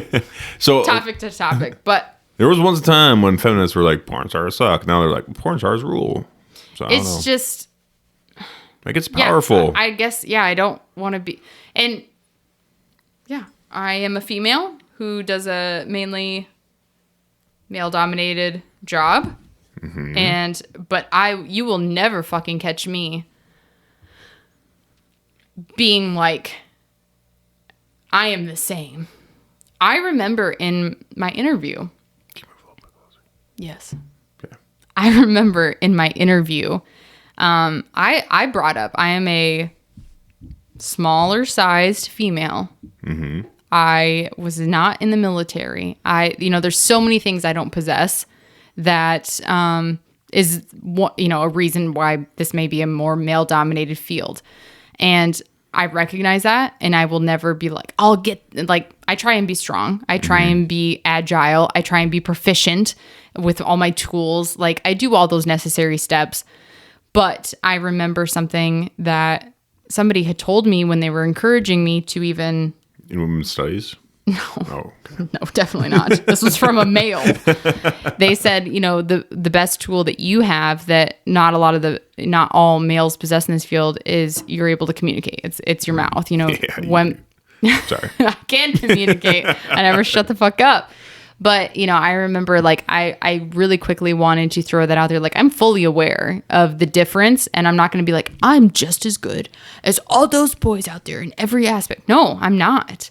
They have their very strong traits that I will never be at the same level as them. Never. Mm-hmm. And then I may have some that they won't be or that they want to be. And, when it comes to communication or whatever it may be. And so, yeah, you'll never catch me like, I can do everything that the boys do. Because I can't. Yeah. I mean, everyone's different. Everyone has their strengths and weaknesses and stuff. Yeah. And, it's like you just got to. You're going to be eternally unhappy if you're constantly sizing yourself up to other people. It's like there's, like small guys out there that are never going to be, they're never going to be big guys. It's just genetics. It's the way it is. And there's, big girls and there's small girls. There's small people. There's big people. There's so many different people. There's black, they're blue, they're yellow. Yeah. Well, Jesus. Dr. Seuss. Okay. Well, it's like, it's just... I feel like people just need to find their own strengths and play into them as much as possible and not compare themselves to other people as much. Because, then you're just setting yourself up for fucking disaster and like a eternal unhappiness, I guess, because you're never going to get there. It's like, I'm never going to be fucking LeBron James. I'm never going to be 7 foot tall, fucking 280 pounds and fucking dunking on dudes. And it's just the way it is. And I'm okay with that because that's not my strength. Basketball wasn't my strength. I tried playing basketball in high school, and it didn't work out. Yeah, not high school. I'm sorry, middle school. I'll say we don't have a picture up here in the studio. No. We should post those sometime. So all of Jacob's high school sports photos. Not all of them, but the ones that matter. Well, so, you take the single photo, and then you take the group photo of like track and football and trap shooting. So we have we're staring at them right now. We have all of Jacob's, and it's the nice picture of the whole group of the trap shooting. And then you've got Jacob doing this ridiculous pose and face. And even in his wrestling one with his little leotard on, or what do you call it? It's not leotard, it's singlet, but. Singlet. Thinking of gymnastics. And he's sitting there making this crazy face, flexing his guns, and it's just funny. I'm surprised they let you get away with that. Oh, yeah. They didn't they didn't care. Fuck. They were just taking a picture. Like, I don't care. I'm like, can I do it? Because I remember asking, like, got to do like anything? I just have to stand here? And like, I don't care. Like, so I just did something. Like, that worked. They didn't say anything. That was way easier than I thought. All right. Were your parents ever mad? No. I was gonna say, I know they were a little upset about the T-shirt we have framed here. Yeah. I don't give a. And there's a mouse. They gave it to me with a donkey. So yeah, they gave that shirt to me. So they gave it to you? Yeah, they gave me that shirt. They have never included that in the story. Oh, yeah. Yeah, I didn't buy that myself. They gifted you that? I was in fucking school. I didn't buy my own fucking clothes back then. That's crazy. Why are you finger gunning me? Because you thought I'd buy my own fucking clothes when I'm fucking school? That's stupid. I just think it's funny because we talk about this shirt at least once a year and the school photos. And your mom just a couple weeks ago was telling Charlie about it. And she's like, yeah, I didn't know he was wearing that to school because he had his under his button up. And yeah, I was mad and this and that. But so this is the first time I've ever heard that they bought you this shirt. Yeah, of course they did. Where'd they buy it? Was it like Spencer's, Hot Topic? I think it's Kohl's. They did not have that at Kohl's. I think they did. I don't give a rat's ass. I didn't buy school clothes at fucking Spencer's. I bet it had to have been like dildos and shit in Spencer's. I'm not fucking going there with my mom. I bet you guys did. Oh, I went to Hot Topic. Yeah, I had Gage Hot Topic. Then. Yeah, maybe, I bet you got a Hot Topic. Maybe. Kohl's wouldn't sell that. I think they would. I'm pretty sure I've seen a shirt like that in Kohl's. Bull, how often do you go into Kohl's, honey? Not often. They don't sell that kind of stuff there. I'm pretty sure they do. I go every Black Friday. I get all our Christmas presents. You don't look in the fucking boys section, though, yes, I do. For what? For the boys in our family that are all under 18 and get their Christmas presents. All right. Yeah. But they don't have it. I bet it was Hot Topic. Maybe it was. Maybe it wasn't. I bet it was. You can't go back in time and prove it, so. Oh. Yeah. Anyways, thanks for coming on. You're welcome. I like these little. I don't know what they are. Tidbits. They're not a rant. They're just for fun. Yeah, just a funsie. Just fun little. This is just so how we talk to each other sometimes. This is our life, I people. really, I am a nice guy. I think it's sometimes fun to come on here, like, kind of pretend to be like kind of sexist and to see what you say, but you just like gotta let it go. And I'm like, all right, sick. But I am. I'm not actually sexist. No. So just so everyone knows, like, it's not real. No, not at all. And neither am I. For fun. It's just fun to say outlandish things and see what other people do. You're not saying outlandish things, though. by calling women bitches. Oh. I said that a lot this episode. Did you? Like, listen here, bitches. Yeah. Well, Get back in the fucking kitchen. they are bitches. Yeah. But I don't really like talk like that. When I say refer to, like, when I'm talking to you about it, I make sure there's an E in there, not an I, because an I makes it sound mean. Listen here, you fucking bitch with the capital fucking E. That is a phrase that from, oh my gosh, very early on of you and I dating, you would say, where did you get that? I don't know. It just popped in my head. I think it's because I said, I can't even remember what context it was in, but I said something like, you were like, mimicking something. I think I said I said like, fuck off, like batch or something like that. And then I was like, oh shit, I should make sure she doesn't think I'm saying like bitch, like you fucking bitch. I mean, like you fucking bitch, like with that capital fucking E. I swear there's a video or something for that from. So that's always been a thing. I've never seen it, but yeah, I don't know. It came almost out of fear because I wanted you to think I was calling you a bitch. So you fucking bitch with a capital fucking A. You cracked up. I'm like, shit, it worked. Oh my gosh, yeah, it's been a good one. Well, so I was afraid we wouldn't have enough to talk about on this podcast, which we obviously never have a problem with. Yeah. But so I came up with something since you informed me that it is in fact our wedding anniversary. Mm-hmm. And they were all pretty lame, but I pulled some questions from the Newlywed Game. What? Mm-hmm. You ever seen that from like the 80s? Oh yeah. Mm-hmm. Mm-hmm. So I'm gonna ask you some. Okay. And you can ask me back. I didn't even think about what I would answer with. I tried not to. Fucking whatever, you typed it in. But I tried not to think about it. Yeah. Uh-huh. Yeah. Okay. As you say, all the right Quick answers only. No deep thinking about it. Got it? What actor, dead or alive, would you want to play you in a movie? Boom. Oh, fuck. I don't know. Russell Crowe's the first thing I got in mind. Russell Crowe? Yeah. Mine's Lucille Ball. You thought about that. So I did think about that one. Yeah. I couldn't help it. That's a hard one to like not think about. Because in reality, no, I wouldn't want Russell Crowe. That's the first thing I got in my head. And it's the wrong answer. Okay, think about it then. Then Chris Pratt. Oh, nice. Yeah. You have to dye his hair. Chris Pratt would be. You just love Chris Pratt, though. He's my bestie friend. You love Chris. Who's the other one you like?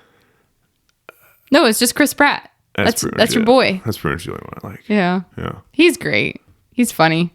The Sharpie one will forever be a legend. Yeah. How does it go? I just kept wiping.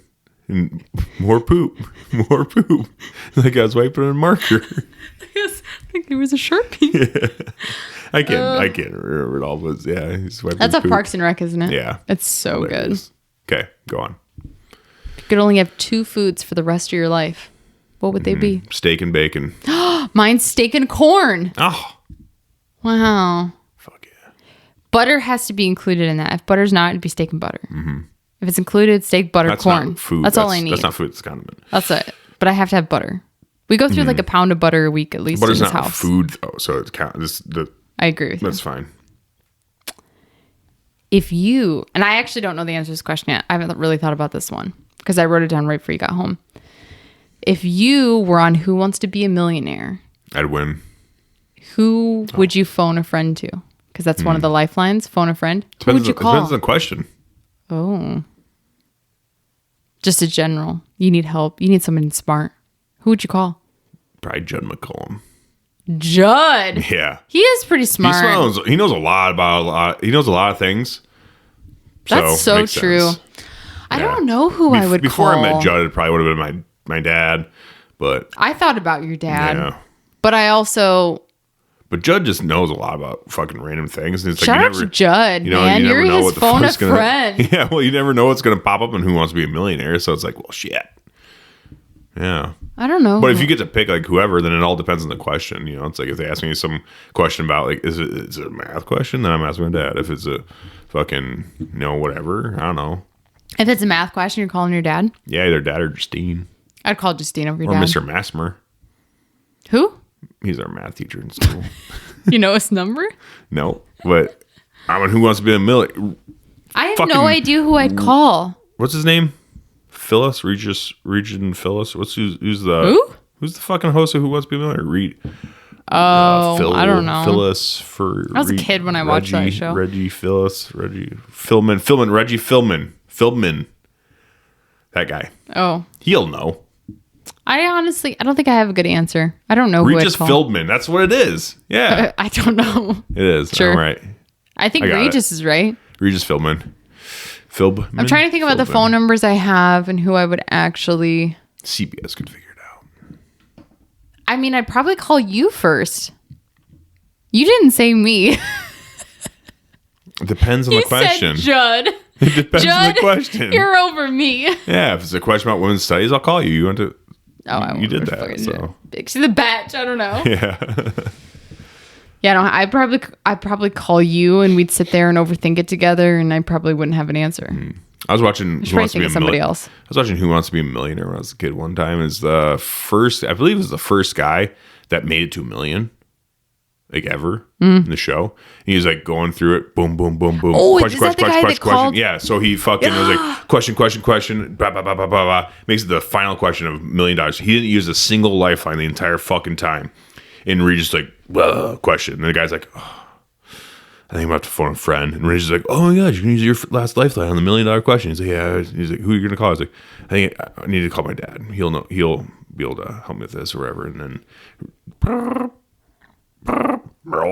and the guy's like, Dad, who wants to be a millionaire? Like, oh my gosh, that's fucking great. And he's like, I just want to let you know I'm about to win $1 million fucking dollars. And then he's like, ah! And Regis like, oh my gosh! Fucking papers fly in the air, and he wins. That's so. I've seen that clip. I haven't seen. So badass. I watched it live. Good. I watched it live. That's amazing. It was a big moment in I don't think I history. I watched Kelly Clarkson win American Idol live.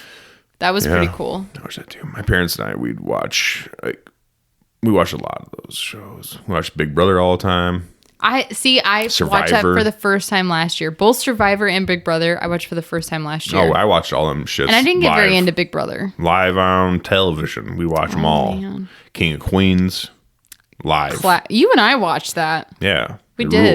Rules. It's a Took us like show. a year and a half, but we watched it. I don't think we finished it. I don't think we did either. So it's our before bed show. It's a show that you don't really need to like watch in sequential order. No, I love shows like that, like The Office, where you can just watch a show and it's a great show and it's hilarious and then you're it's gonna like it whether it's right. Season 1 episode 14 or fucking season 6 episode 3, whatever. If you could have an exotic pet, what would it be that you can tame that usually you couldn't? Like an exotic pet. I asked Charlie this question like not that long ago. Really? Yeah. So what'd she say? Like you could have any pet in the entire world, no matter what, and it just would be your best friend. What'd she say? What'd she say? Yeah. Fuck. I can't remember what her answer was now. Damn, what was her? I don't know what hers would be. Would it be? I can't remember. It'd be all over. It changes every day, probably. Bless you. Don't. I hate when people interrupt my sneeze. I love sneezing. What would yours be? One pet that I could have that I, no problem taming, dead or alive, extinct or not extinct. Mm-hmm. Extinct or not extinct? Sure. It could be extinct? Sure. Shit. Well, then I'm getting a cave bear. That's extinct? Don't bears live in caves? Look up a cave bear. What is that? It's a fucking big ass bear. It's dead now. Oh. Pretty sure it's Why? cave bear. I'm pretty sure it's cave bear. Why would you pick fucking that? Badass. A bear? Yeah, fucking cave bear. I was expecting more. What do you want me to say? I don't know. Fucking cave bear. The cave bear is a dragon? prehistoric species of bear that lived in Europe and Asia during the Pleistocene and became extinct about 24,000 years ago during the last glacial maximum. So it's just a bear? It's a giant bear. So a bear is your exotic animal you'd have as a pet? Yeah. That's weird. Mine would, of course, be in the chimp family. I think it's a giant ass bear. So I'm not done with this It'd probably be like a silverback. Pretty sure it's a big ass bear. Okay. I'm pretty sure mine would be like silverback a silverback gorilla. It'd be in the monkey family. I don't know specifically which one, but it would for sure be a monkey. But wouldn't it be badass to have a big bear? Why? Because it could be your friend, and you could like sick it on people.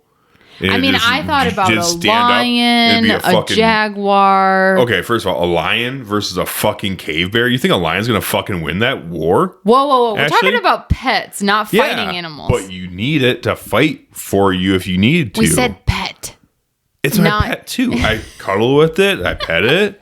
It's chill with me. But if I say fucking sick him and he sicks him. A bear. I didn't expect that You never answer. wanted like a giant friendly bear? I mean, no. Silverback gorilla would be dope though, dude. Fucking, are you kidding me? That'd be super dope. Can it talk? Did you teach it how to talk? Probably. You can teach. I mean, parrots talk. Parrots are weird. Can we just talk about like how there's an animal that speaks? It doesn't even have lips. It has a fucking beak and it says words in any language you teach it. It's a fucking alien. It's crazy. Name another animal that speaks. Gorillas. They don't. I wish they did. They've said words. They sign language though. No, they've just gotten to say words. I have never seen that. I better deep dive. Fucking look it up. They've done it. It's just on Joe Rogan's podcast, so it has to be true. For real? Jamie looked it up. They say words, but they don't talk. You don't like have a conversation with them. Like you ask them something and it said a thing. But they like said a word. It said word, yeah. I've seen the lady that trained the one silverback to sign. Yeah. That was pretty same thing with that incredible. Though, but she didn't have a conversation with it in sign. She would ask it like questions. Yeah. But it wouldn't be like, what was it like growing up when you were a child? Well, obviously fucking like, not. Oh, when I was a kid, I fucking... If you guys can see his hands right now. You know? But it's like you'd be like, gorilla, is this a cup? You'd be like, yes. Yeah. Gorilla, are you happy? I'm pretty sure it'd be a silverback. But it would... Am I, gorilla? Bam. It's not. I would love that. It's not your fucking... Want a monkey? If you could have an unlimited supply of one thing for the rest of your life, what would it be? I think I know what your answer is. Money. Oh. I was thinking just fucking buy whatever else I want and have unlimited of everything else. We should say exempt from money. Because I didn't think of that. Have unlimited of anything. Shit. Okay, if it wasn't money. Okay, no money involved? Mm-hmm. All right. Gas. I thought you'd say guns. Fuck. Damn it. I mean, you could also sell gas. I'm changing it to bullets. Mine would be... Did you hear that? Yeah, everyone did. Damn, how's it going? You know me better than I do. I would pick like... Gas would rule too, though. Sorry, go on. But not with electric cars the way they're going. Yeah, you're right. I would honestly pick like... I don't know. Coal, diamonds, or gold. That's money. No. Yes. Money's printed. That's basically money, all right? Because then, yeah, I guess I'd pick fine jewelry as well. Okay. So I could just sell it on fucking eBay forever. So make unlimited money. If it was something materialistic, like, okay, gun. Like, you can't do something you're going to profit off of, I guess. If you just personally had something at unlimited, yours would probably be guns. Mine would probably be...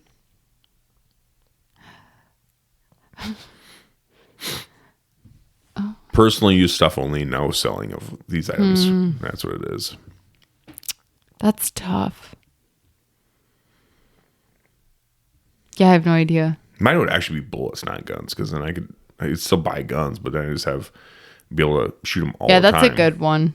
That is really good. Not to sell for profit. I don't know. Probably the same thing, honestly. Yeah. I don't know what would you want? You want unlimited? Having unlimited anything means you need to use it, right? I mean, you can't pick unlimited houses. Oh yeah, I choose that.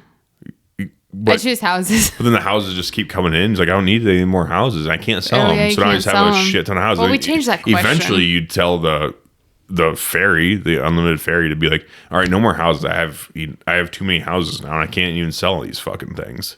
I might still pick houses Because then you could pick them all over the place. And then when you travel places, you have a house to stay in. But then you got to pay the bill. But you'd only need like fucking... Yeah.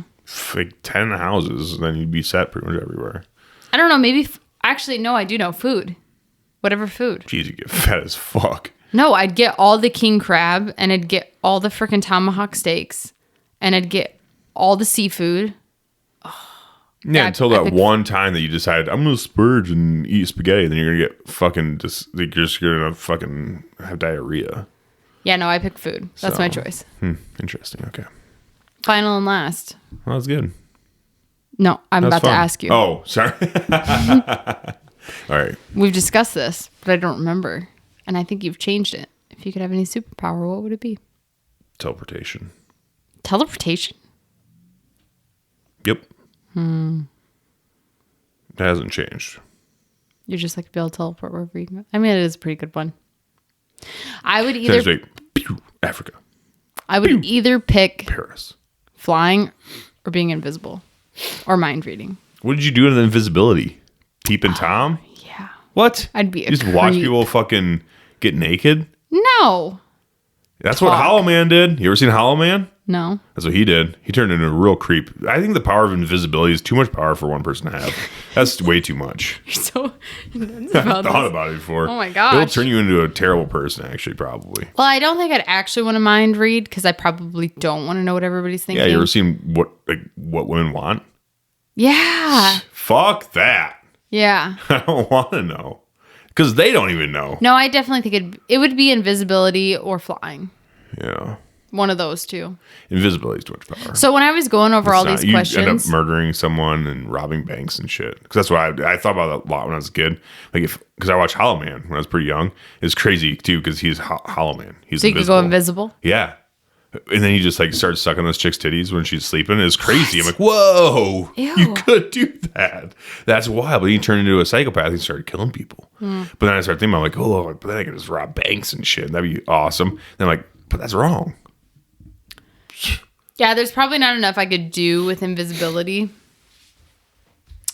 You know, I was going through questions and I realized I just don't know the answer to a lot of them, so I left them out because I'm like, I can't answer them. I don't know. What would you I'm do too with indecisive. What would you do with invisibility that you'd want to do? What would you want to be invisible I think for? it'd be awesome. You could hear conversations you're not supposed to hear. Yeah, it's a whole like naughty things. Yeah, it's not good. It's all bad things. I'd pick a fly. I'd fly. That's like nice because you can fly people around, take them wherever you want. You guys want to see outer space? That's my thing like about Superman. teleporting is that you can't take anybody with you. Yeah, you can. So Charlie asked me the questions like, if as long as they're touching me, then they can teleport with me. Oh, I'd still want to fly over teleporting. Yeah. I mean, she said that to you, and I get that. Because that sounds fun. But then when you're flying, then you have to wear goggles and shit, because otherwise your eyes are going to water. Superman didn't wear goggles. Because he had fucking super eyes. He had laser eyes too. He also spun the world backwards. He also spun the world backwards and turned time back. I actually saw that. Would you believe out of all the movies I haven't seen, I've seen the original Superman movie? Yeah, oh yeah. I believe it. I have. Yeah. And I didn't realize it until you just said that. And I'm like, I had a flashback to, I remember that. Yeah, he went in outer space and flew so fast that he spun the world the wrong way and it actually turned reverse time back. Yeah. That'd be crazy. That's some Star Trek shit. Yeah, but in reality, I love Star Trek. In reality, everyone would just be like, whoa. Like, what the fuck is going on? Live long and prosper. Yeah. That show sucks. Excuse the fuck out of you. Star Trek fucking sucks. I'm just joking. Okay, you better be. I'm just It's a joking. good fucking show, all right? Both of them. The original and the Next Generation. Star Wars did rule more until Disney fucked it all. What Disney do? Ruined it. When? Ruined Star Wars. Whenever they bought it. Whenever. Bought the rights to the movie? Yeah. Yeah, they bought it. Disney owns Star Wars. Disney owns everything. What's wrong with them owning it? They fucking suck. They suck. You're talking about like the original Star Wars movie, right? They didn't ruin that because it's already been made. Exactly. I'm talking about the new ones that they've been coming out with. Oh, I didn't even really know there was new ones.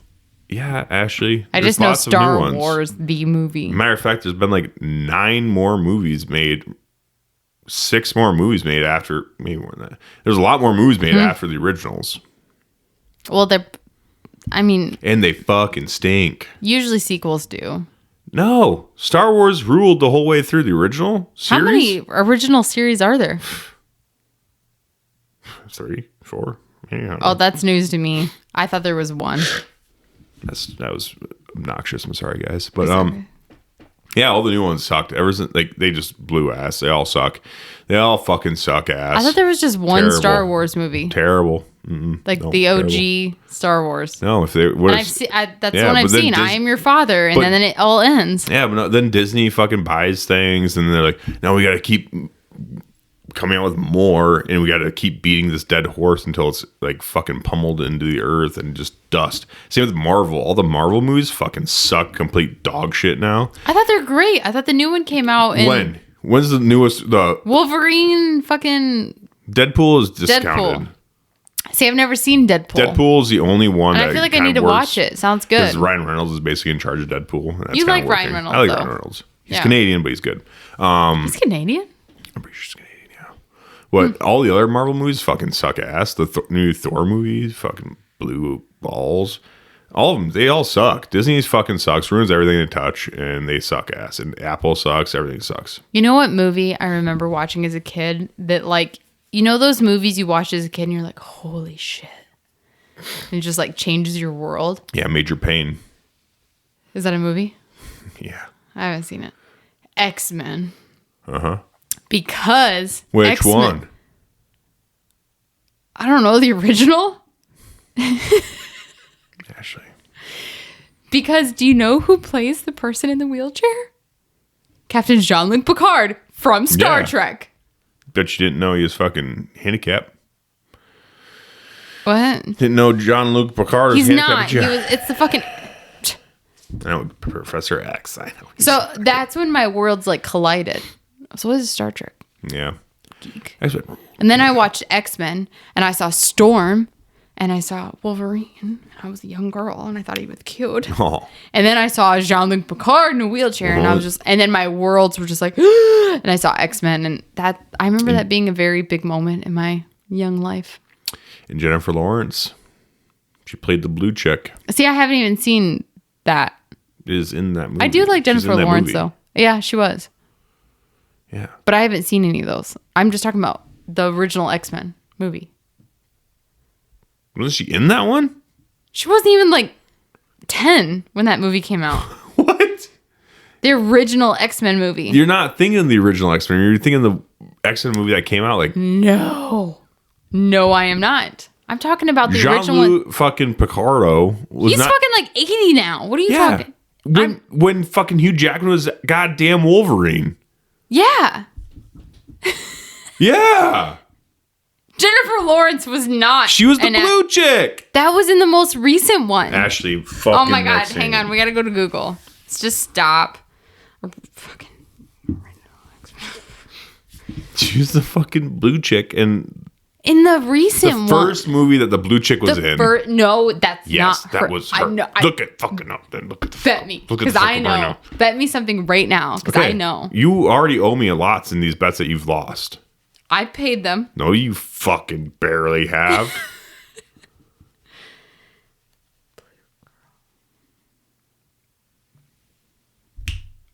Yeah, it was in fucking 2000. Jennifer Lawrence is my age.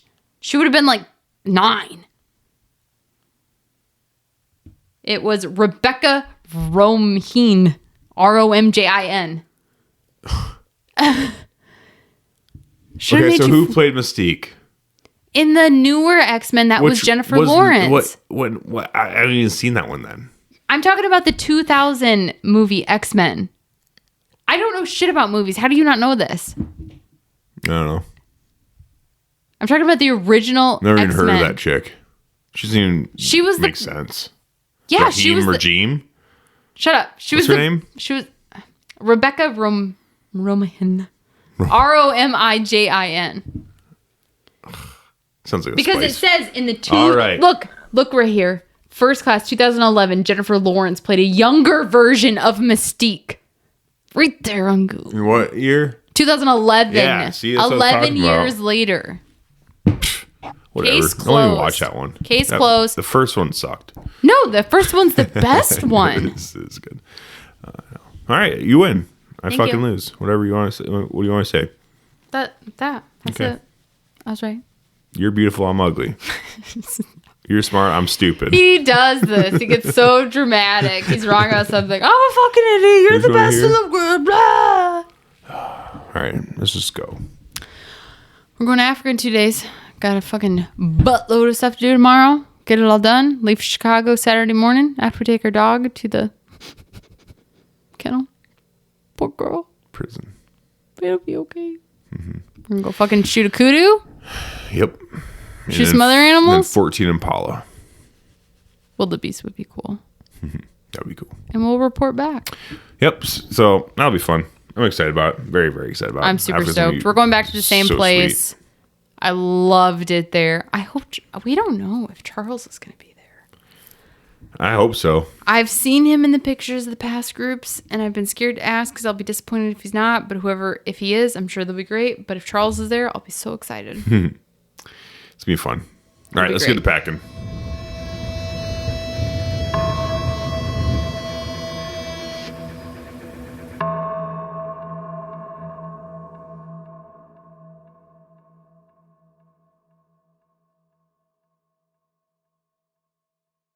Starting a business can seem like a daunting task, unless you have a partner like Shopify. They have the tools you need to start and grow your business. From designing a website to marketing to selling and beyond, Shopify can help with everything you need. There's a reason millions of companies like Mattel, Heinz, and Allbirds continue to trust and use them. With Shopify on your side, turn your big business idea into... Sign up for your $1 per month trial at shopify.com/special offer.